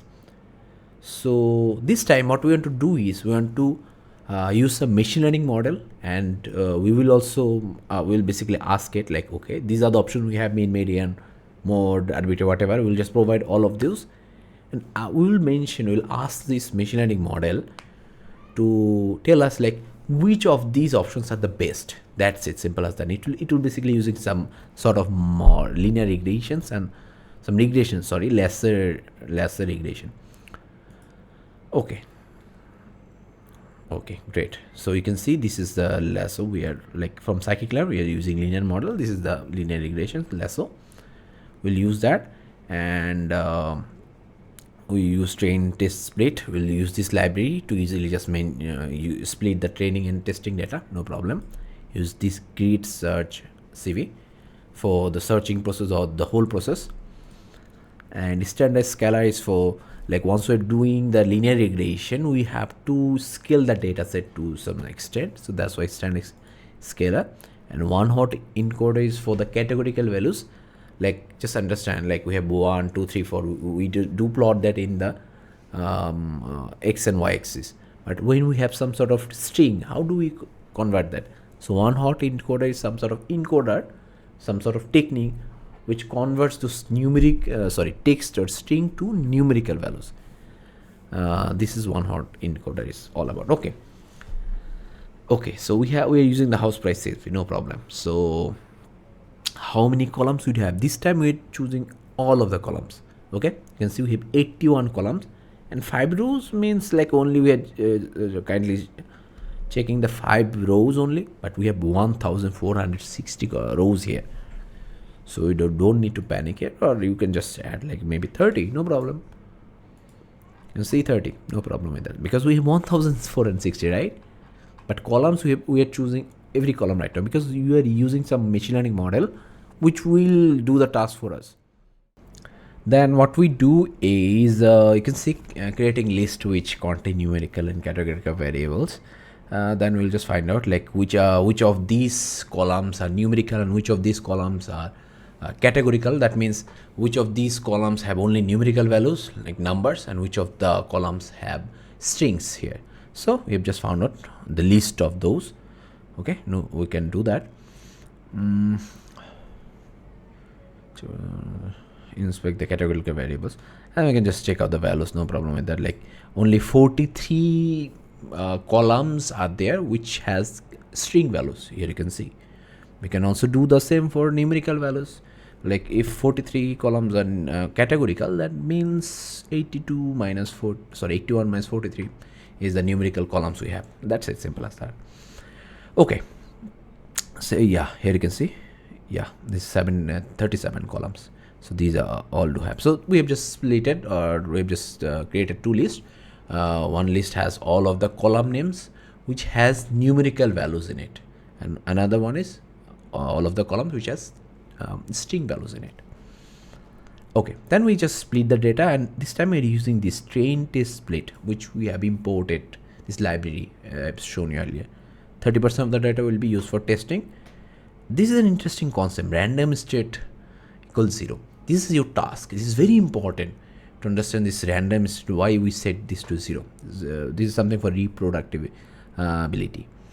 And I have already mentioned that in my Discord channel. So kindly learn about it and answer that in the comment section. It's very important. Okay, then what we do, we just create some sort of pipeline. So what is a pipeline? A pipeline, in general, in pipeline, what we do in a pipeline, in development world, pipeline is basically a line where we mention the process, what to do next and next and next, something like that. So here you can see we are creating a imputer, or giving it a name, no problem with that. Then basically the main goal is we are creating 2 2 imputers. Okay, one for numerical ones, because in this imputer we will have the values for the numerical values, basically have the numerical values. We'll see later on. So in this new, we have just given it a new imputer name, no problem. We are saying we will get median values. For what? Interestingly, we also have to mention scalar and standard scalar, because we have to do this process, because the number we have will be scaled, and because it will be used in a linear regression model. In a linear regression model, we have to do the scaling. Okay, we haven't gone so far, but I believe in future when we are learning the linear regression, we will talk about it. And now talking about this one, which deals, basically this one was dealing the numerical columns, and this is dealing with the categorical one. So in the categorical one, we want to use this missing string, we want to use that, no problem. But here, interestingly, another thing, as I mentioned, in the x and y plot, when we are using numbers, it's good. And that's why we didn't use any one hot encoder or whatever. But here we have to mention that one hot. What is because, like for example, there's something called GK in one of the values. But we want to plot that in x and y where numbers are there. So we have to encode their GK to number. That's why we do encode the values we have in categorical columns. Please do ask questions if you don't understand. And yeah, so then what we do, one hot encoder, handle unknown, ignore. We just ignore if we do have some new values. This is basically for the testing data set. Like I do understand, like if anything is new to you might not understand, please do ask the questions, and by the end of the whole series I believe you'll understand the process, because you might need to check the videos again, but you will understand the process once you know. You have a vague idea of all of the things, then you check the whole playlist again. It will be super easy and super clear to you. Okay, great. Then we just follow the process. We do mention using the column transformer. You have seen that earlier, what we do in column transformer. We just do mention use this strategy for these columns, use this strategy for these columns. That's it. For the numerical ones, numerical transformer, and this numerical transformer is basically this one where you mention the median. That means feature numerical is basically, where's that feature numerical, I believe the name, the list of the things, right? Yeah, feature numerical, basically the list of the columns which has numerical value. That means we have passed everything. We've just mentioned what we have mentioned, which strategy we need to use, the pipeline we have mentioned. We also mentioned the list, all of the columns which has numerical values. We've just passed the list, and then we just wanted to see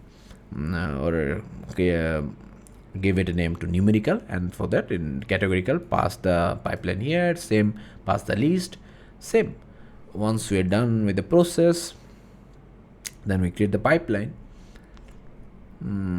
Process or preprocess or regress, or this is something we can ignore for this time because the model and so on. And then we do the grid search, and here interestingly this is what is important, that is here we have to mention all of the options we have. Like for example, just mention mean and median. You see in the here we have just mentioned median, okay, but in the grid search initially by default it will start with median, but we are also mentioning, hey, we have median, no problem. Feel free to try the mean also to replace the missing values. Again here you can see here we are using the constant missing word, but we are also saying feel free to try the most frequent method as well. Also regression alpha, this is something we need to provide for the linear regressions. So there's some values, constant values we do need to mention, and we are saying 10, 100, 200, use whatever is good within these options. Then it works with it. It uses the pipe param grade, it uses the param grade, and then CV, that means works it like it works 5 times, and then n jobs equal -1 means like uses all the CPUs, and scoring is R2, which is R squared. I have also mentioned what is R squared. R squared basically indicates how close the values are, or how perfect the points are fitting to the model. So you will learn about it later on, but I've also mentioned that here. So once we're done with the process, you'll see that for the training data we have 93% similarity, or the score for the fitness is basically 93, however you want to understand that. So that's good. 93% of the data are fitting. And if you want to check like for which combination we had this best one, you can see when we used for the categorical one, when we used the constant one, and for the numerical one, when we used the mean strategy, for the alpha value when we used 100, we had the best fit. So this is what, or this is why we actually use the whole thing. So for this data set, we should, for the numerical values, we should use the mean strategy. For the categorical columns we should use constant, and for the well, that's it, simple as that. And yeah, we can check other ones. So the most part of our video is done. We've just gone through all of those stuff. Go for the imputation alternative. Okay, so there are a few other examples. Like for example, you see CCA, which is called complete case analysis. So for example, if you just look into here, that this data set, here we have a missing data, here we have missing data, and let's assume that we've decided to just not to use those rows, okay, rather than actually adding some value here. We just don't want to use the whole row. Let me just use this. Okay, if you just avoid them, we have 1 2 3 4 values, and these are the 4. Okay, this is the example for CCA. We can do that, but keep it in mind, like if we have lots of missing data, and if you just follow this process, obviously it won't be good, right? So we have to understand when we are doing that. So this time we will see the distribution graphs and so on. Okay, so you can see the limitations here. Feel free to pause that and check that out. Again, end of tail imputation, there's another one. Okay, I did mention that earlier. Where? Here. You see, these blue graph do indicate some sort of data distribution. But then what we did was, we did in the missing data, we did replace the missing data with 99, and this data is now looks like this orange one. When we replace the missing data with -1, this looks like that. You see, this blue one is something like that, but when we used this 99, it became something like this. You can see in the tail, near the tail, there is some spike, right? Again, for the green one, it was something like again, this is another tail, right? Why am I saying this tail? This is tail because if you just look into this normal distribution, both of those are tails actually, here and here. So this is normal distribution, but specifically for the skewed one, you can see this is a tail. Okay, I made a mistake, I believe. We can't call these tails, but we do call these skewed ones do have tails. Okay, great.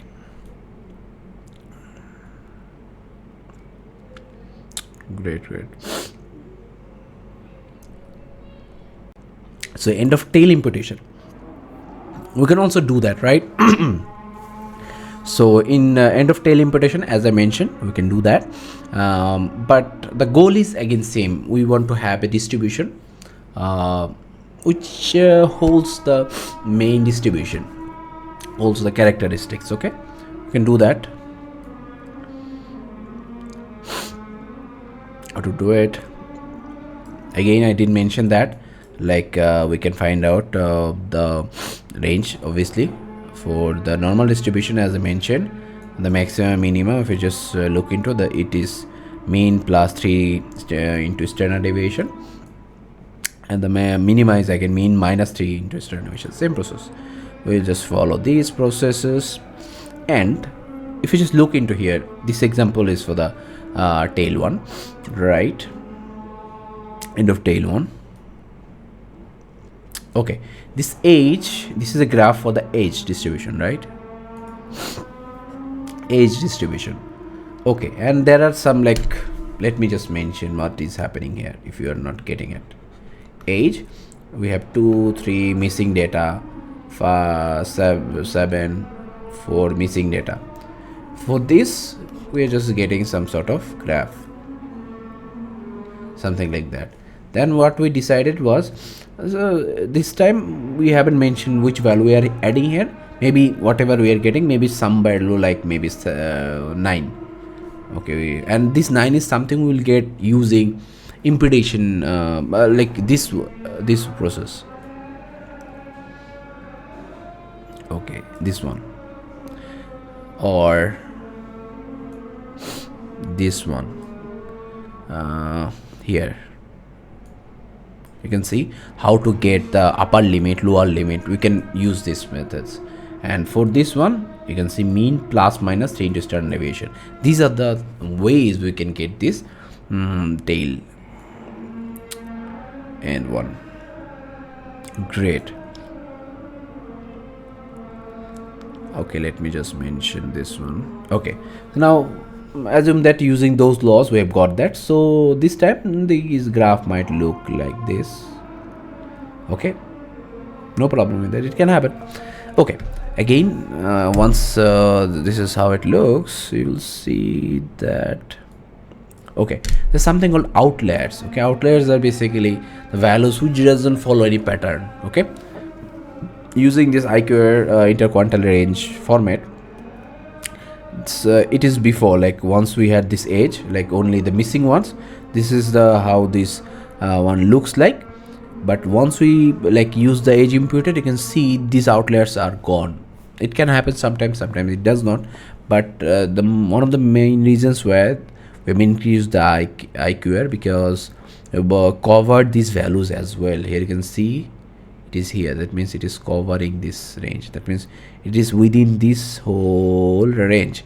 Outliers are something which are outside of this range.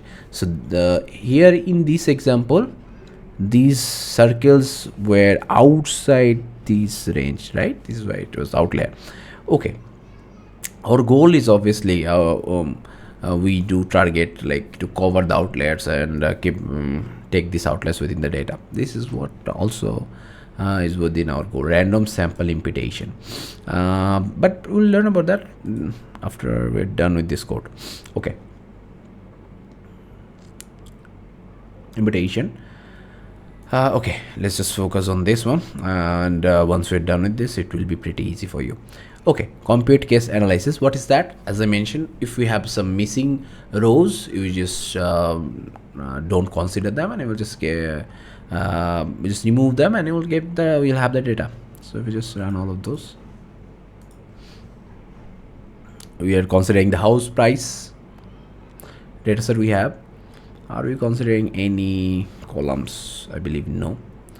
We do, yeah, we have all of the columns we have. Like we are not making it minimized, no problem with that. Then we have just found out like column which has some missing values. This is missing value is null.min 0 and others. Okay, so is missing values, and great. Then we can also look for like which column has numerical values, which column has categorical. If we have like for lot frontage, you can say float 64, it indicates that this column has numerical values. But for this BSMT call, it indicates object, which means it has categorical values, something like that. And then we just look for this, no problem with that. Okay,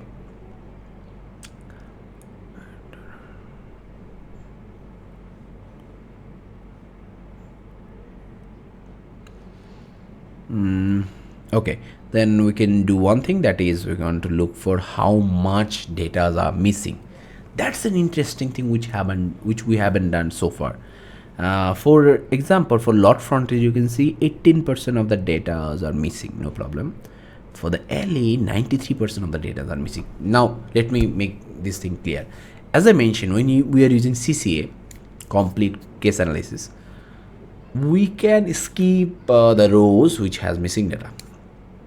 But if a column has 93% of the data which are missing, and if you use CCA, you are just removing 93% of the data.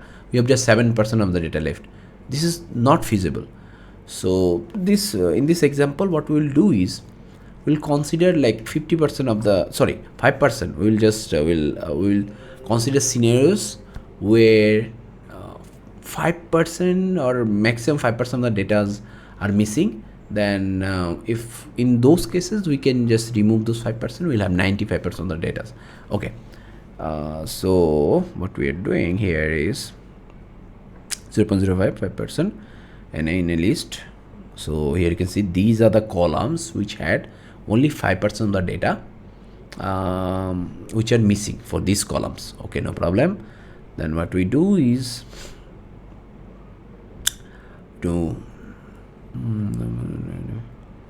yeah, we just drop those subset VCN and we can check that okay, 96% of the data are there. And yeah, let us see. Okay, this time look at some interesting point, that is data.shape, which means before removing the 5% data we had 1460 data. Once we remove those 5% data from these columns, few columns, we have 1412. That means only a few data has been removed. No problem. That means some problems have been solved some sort of way. Okay, that's good. That's great. Now we want to see, like, using this process, how much similarity. Like I did mention, the goal is like when the data was missing, we have some distribution, but after this process we also want to have the same imputation or same distribution, because we want to preserve, we want to have the same data distribution format, because this is actually the goal, because we want to learn from it, right? So here you can see before this process, we had this one, the red, you can see red distribution in the behind, right? And after the imputation, like after we remove the 5% of the data for this GR live area, we almost have the same distribution. That means that's good. Like this is the goal of imputation, like after removing still it's preserved the same thing. That means it's good for this GR live area. So for this particular GR live area column has done well. Okay, this is the histogram. We can also look for the distribution, the density plot. This is almost the same. That was our goal for this specific column, before and after, same. That's good. That is what we're looking into. We can just follow the same process for others. You can see they are almost doing the same. That means this is what we wanted to do. Again, there is another thing called end distribution imputation. That is, as mentioned, like we have a distribution, and depending on that we can actually choose the maximum range or minimum range, and then we just replace the missing one with that value. That's it, simple as that. If you just follow the whole process, we are just dealing with how many? We are just dealing with 3 columns here. Okay, for Titanic CS.csv, this is the data set is different race type, 3 data sets. Okay, here you can see age and fair, these 2 columns have some sort of missing data because is_mean. Okay, we have splitted the data set, no problem. This is the histogram for the training data set. This is the distribution of the data, which looks like this. Okay, this time what we have decided is, you can see that it's almost in the middle, right? Almost in the middle. So we are assuming that's a normal distribution. In normal distribution, what we can do is we can use the mean plus 3 into standard deviation. So this is what we have done. We like wherever we have any missing data, we want to replace that with this maximum range, the maximum, because that is our range, right? Maximum and minimum. So we want to replace it with that. So we will replace that, and after that we've done that. And you can also check into here original variable variance and variance after imputation. I've already mentioned high variance and low variance graph. I've shown you. If the variance are low, that's good. Depends on the scenario though. But again, if you just plot that for the age one, you can see I have shown you that earlier as well. Like this is our blue graph, but once we have used that, when we had any missing data, once we replace that missing data with uh, the mean plus 3 into standard deviation value, you can see there is spike in the tail because we have obviously used the the range for the outlier basically, right? Great. Same format, same thing. If you just check this box plot, initially these were outliers, but now these are covered. That's good. Like for this particular columns, these basically and distribution imputation has worked very well. This, specifically, if you just want to have the outliers within the range, but not like that. But obviously, this blue is the distribution where there were missing data, but this orange has all of the data's filled, and the missing data were replaced with median into 3 into standard deviation. Sorry, mean into standard deviation. That's it. Then same process we can do that for other, like for this lot frontage column as well. This again looks something like that. Okay, and the density plot again looks almost the same. That is very important. Like this is what we're looking for, density plot. This is the we also had histograms, but density plot is what we're looking for. But you can see for the lot frontage one, this was not exactly the same, but we are good with it. But for mass VN area, it's almost the same. There is a reason for it. Mass VN area had a very least number of missing values. That's why the difference is not huge. That's why the distributions are almost the same. Okay, but for the outliers, it does not work well. Then another thing which is called random sample imputation. Okay, which is like, for example, here we had some values missing. So randomly from these values, we can just randomly choose any values from here, and we are just using the here. Like for example, here we had 100 randomly, we have just got 100 using that. We have 90 randomly, like got 90 using that. Randomly we have 4, we are using that. So random samples.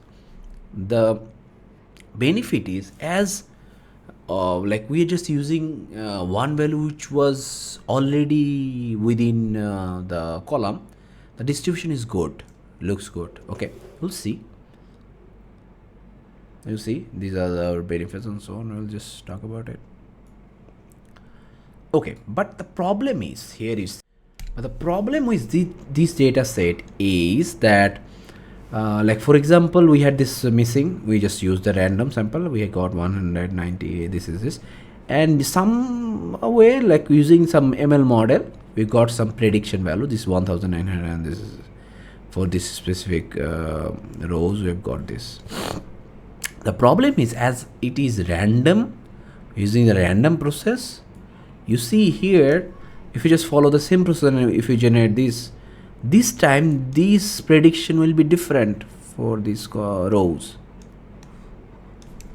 This is an issue. So obviously you need to know the pros and cons, and let me just mention about this one, and we will just two concepts, and we'll just check the code, and we'll just end our session.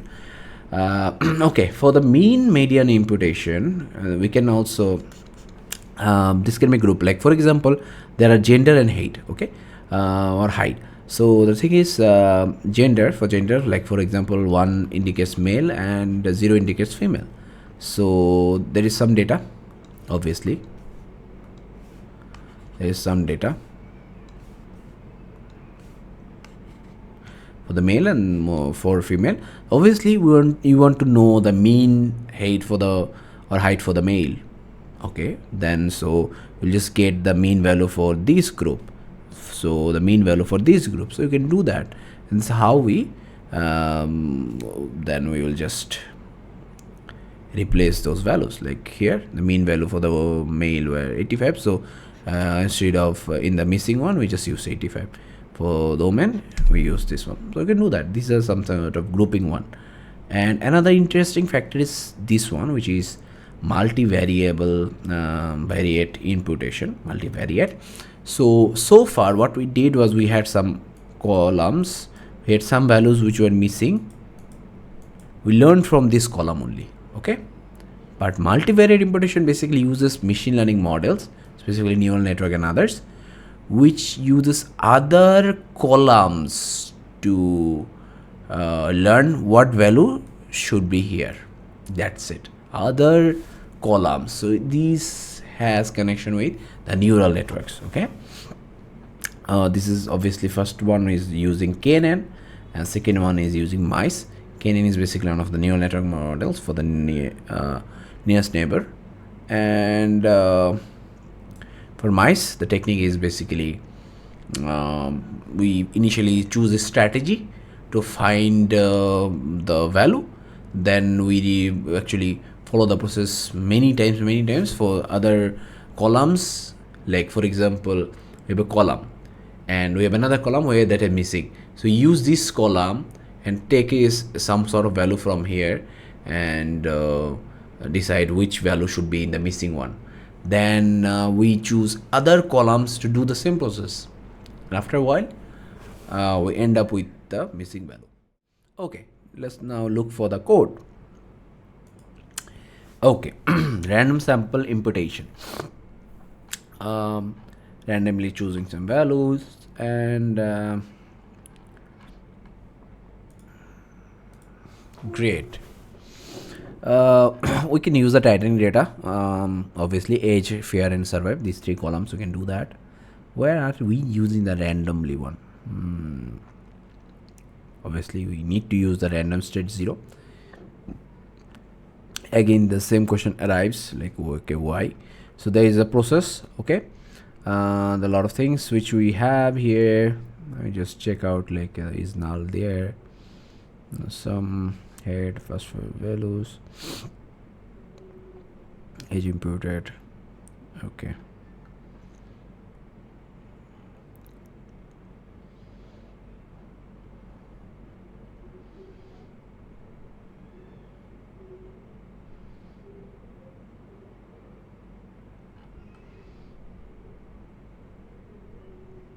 Because the age and fair where we have missing values, they splitted the data, then we created the new variable age imputed where NA will be imputed. Okay, make a copy from the original one, we copy the from here, and then what we do, then the process we do random sample test, random sample train, randomly we choose some value, and yeah, we can just follow the process and do that.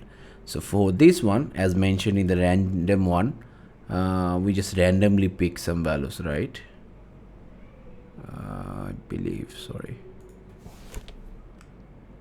Yeah, age here inputted. This is CCA, okay. Random, yeah, just randomly pick some values, okay. But the problem with this is with the connection of the prediction. You see, the values might change. So this time we just randomly choose some values, and luckily whatever we have for that, the density plot looks very similar. That means it's good. And then follow the same process, no problem with that.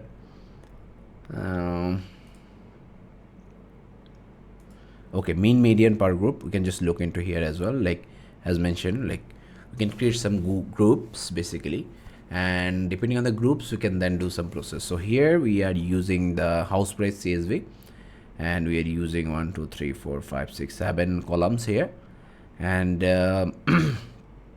this time you can see 1 2 3 columns are where there, which has missing values. No problem, but it's an interesting one. You can see here is an interesting one. We have decided that depending on lot shape column, we will create some groups, okay. Because if you just look into this lot shape one, it has rage, IR1 and so on. So we have just found out, like if you just check the whole data set, you will see that this lot shape has 4 categories: IR1, IR2, IR3, IRH. Just like this, this one, it had only 2 values, 1 and 0.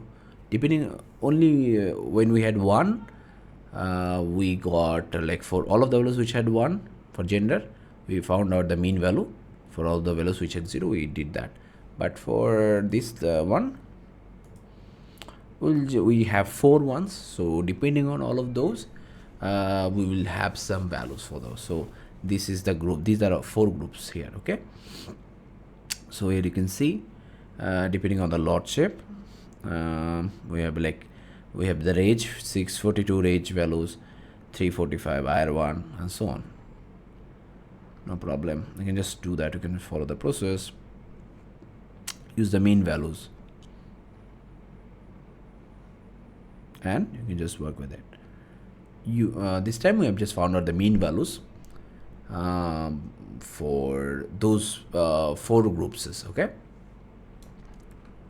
and we have just replace that. Okay, you can see mean value 67.1 and so on. Okay, done. Another one is multivariate imputation. As I mentioned, that assume that we in a column we have some missing data. So far what we did was we learned from the specific column, but using neural network techniques, what we can do is we can learn from other rows, other columns, and we can decide what value should be there in the missing one. So using KNN, we can do that process. Okay, KNN imputer, we have this much of columns we want to use. This time we have to mention like how, like for example, this is a there is a column there, and there are 5 neighboring rows or columns we have. 5 neighboring columns we have. We want to choose those. Okay, number of neighbors. So mention 5. Weights equal distance and this thing. So weights equal distance. So I believe. Okay, let me just zoom in a bit. So here you can see that this is missing, right? Now we have 4 more columns we have. Depending on those, like we can train this model so that using these values we can learn this.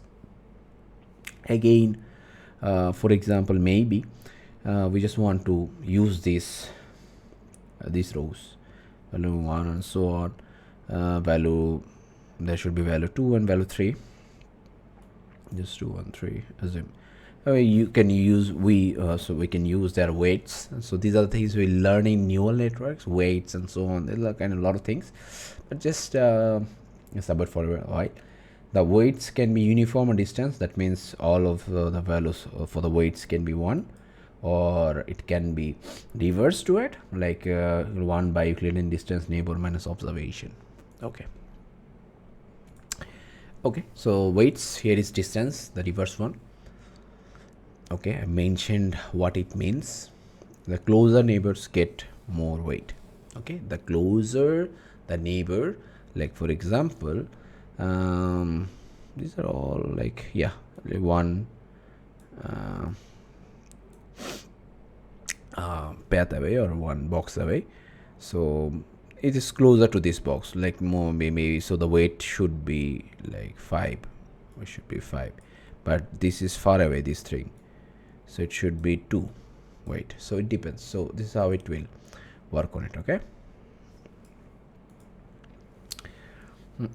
so then we use the KNN, we fit it, we transform that, and using that we have got the values. So this is how we do it for the KNN. Okay, there is another technique, and also you can use the grid search here as well. Grid search is basically finds out the best ones. So I believe this is the one you should look for, because it's using neural network, not learning from the column rather than the other columns, using the grid search, choosing every possible thing we have. So this is the one should be for you if you want to test all of the datasets or datasets you are working on the machine learnings. You should check this part and use this code. Okay, here we are using, you're saying okay, check 3 neighbors or 5 neighbors or 10 neighbors, whatever you want to look for. Weights, we want to check the different weight process. We have uniform and distance, and add indicators, true and false both. So as mentioned, we can add the indicators, right? I believe, or as that means in the whole data set we will add more columns.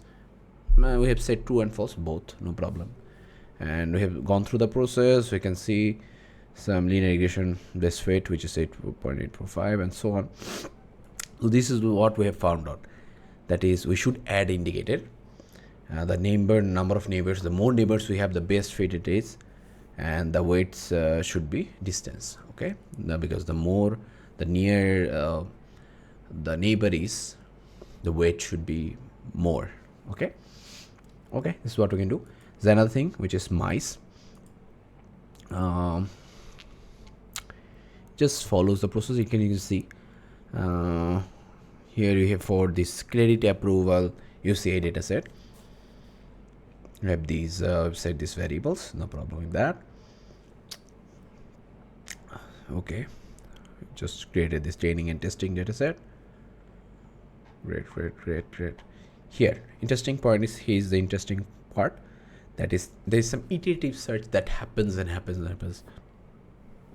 For example, in a particular column there is missing data, and there are like 5 or 4 more columns out there. So it learns from other columns. So every time it just uses other column and learns. So you can see, first of all, we are using this Bayesian range model. Then we are initially starting with the mean strategy. We'll get the mean value and then replace that here. Then max iteration is 10 times. We will follow the whole process. Imputation order should be ascending from high to low. Skip complete, ignore other values or not, other variables, and so on. Just follow the process. You can see that the density plot looks almost the same, so that means that it is working very well. But for what? As we have seen here, like using this Bayesian, this is the model, right? Okay, you can use that and you can fit transform that, and that is what this is done. We have replaced the missing data. We have already done that. But you can also check, like, can you use other machine learning models and so on. So here you can see you can use Bayesian range, you can use Cannon, decision tree, you can use extra trees, regressor, and so on. You can check that, and you can again check the plot. You can see all of those are working well for this data, specifically this A3 variable or column. So it's working well. Great. So yeah, that should be it for this video. We have learned a lot of things, and if you have any questions, feel free to ask that in the comment section, and feel free to subscribe to the channel. So yeah, see you in the next video.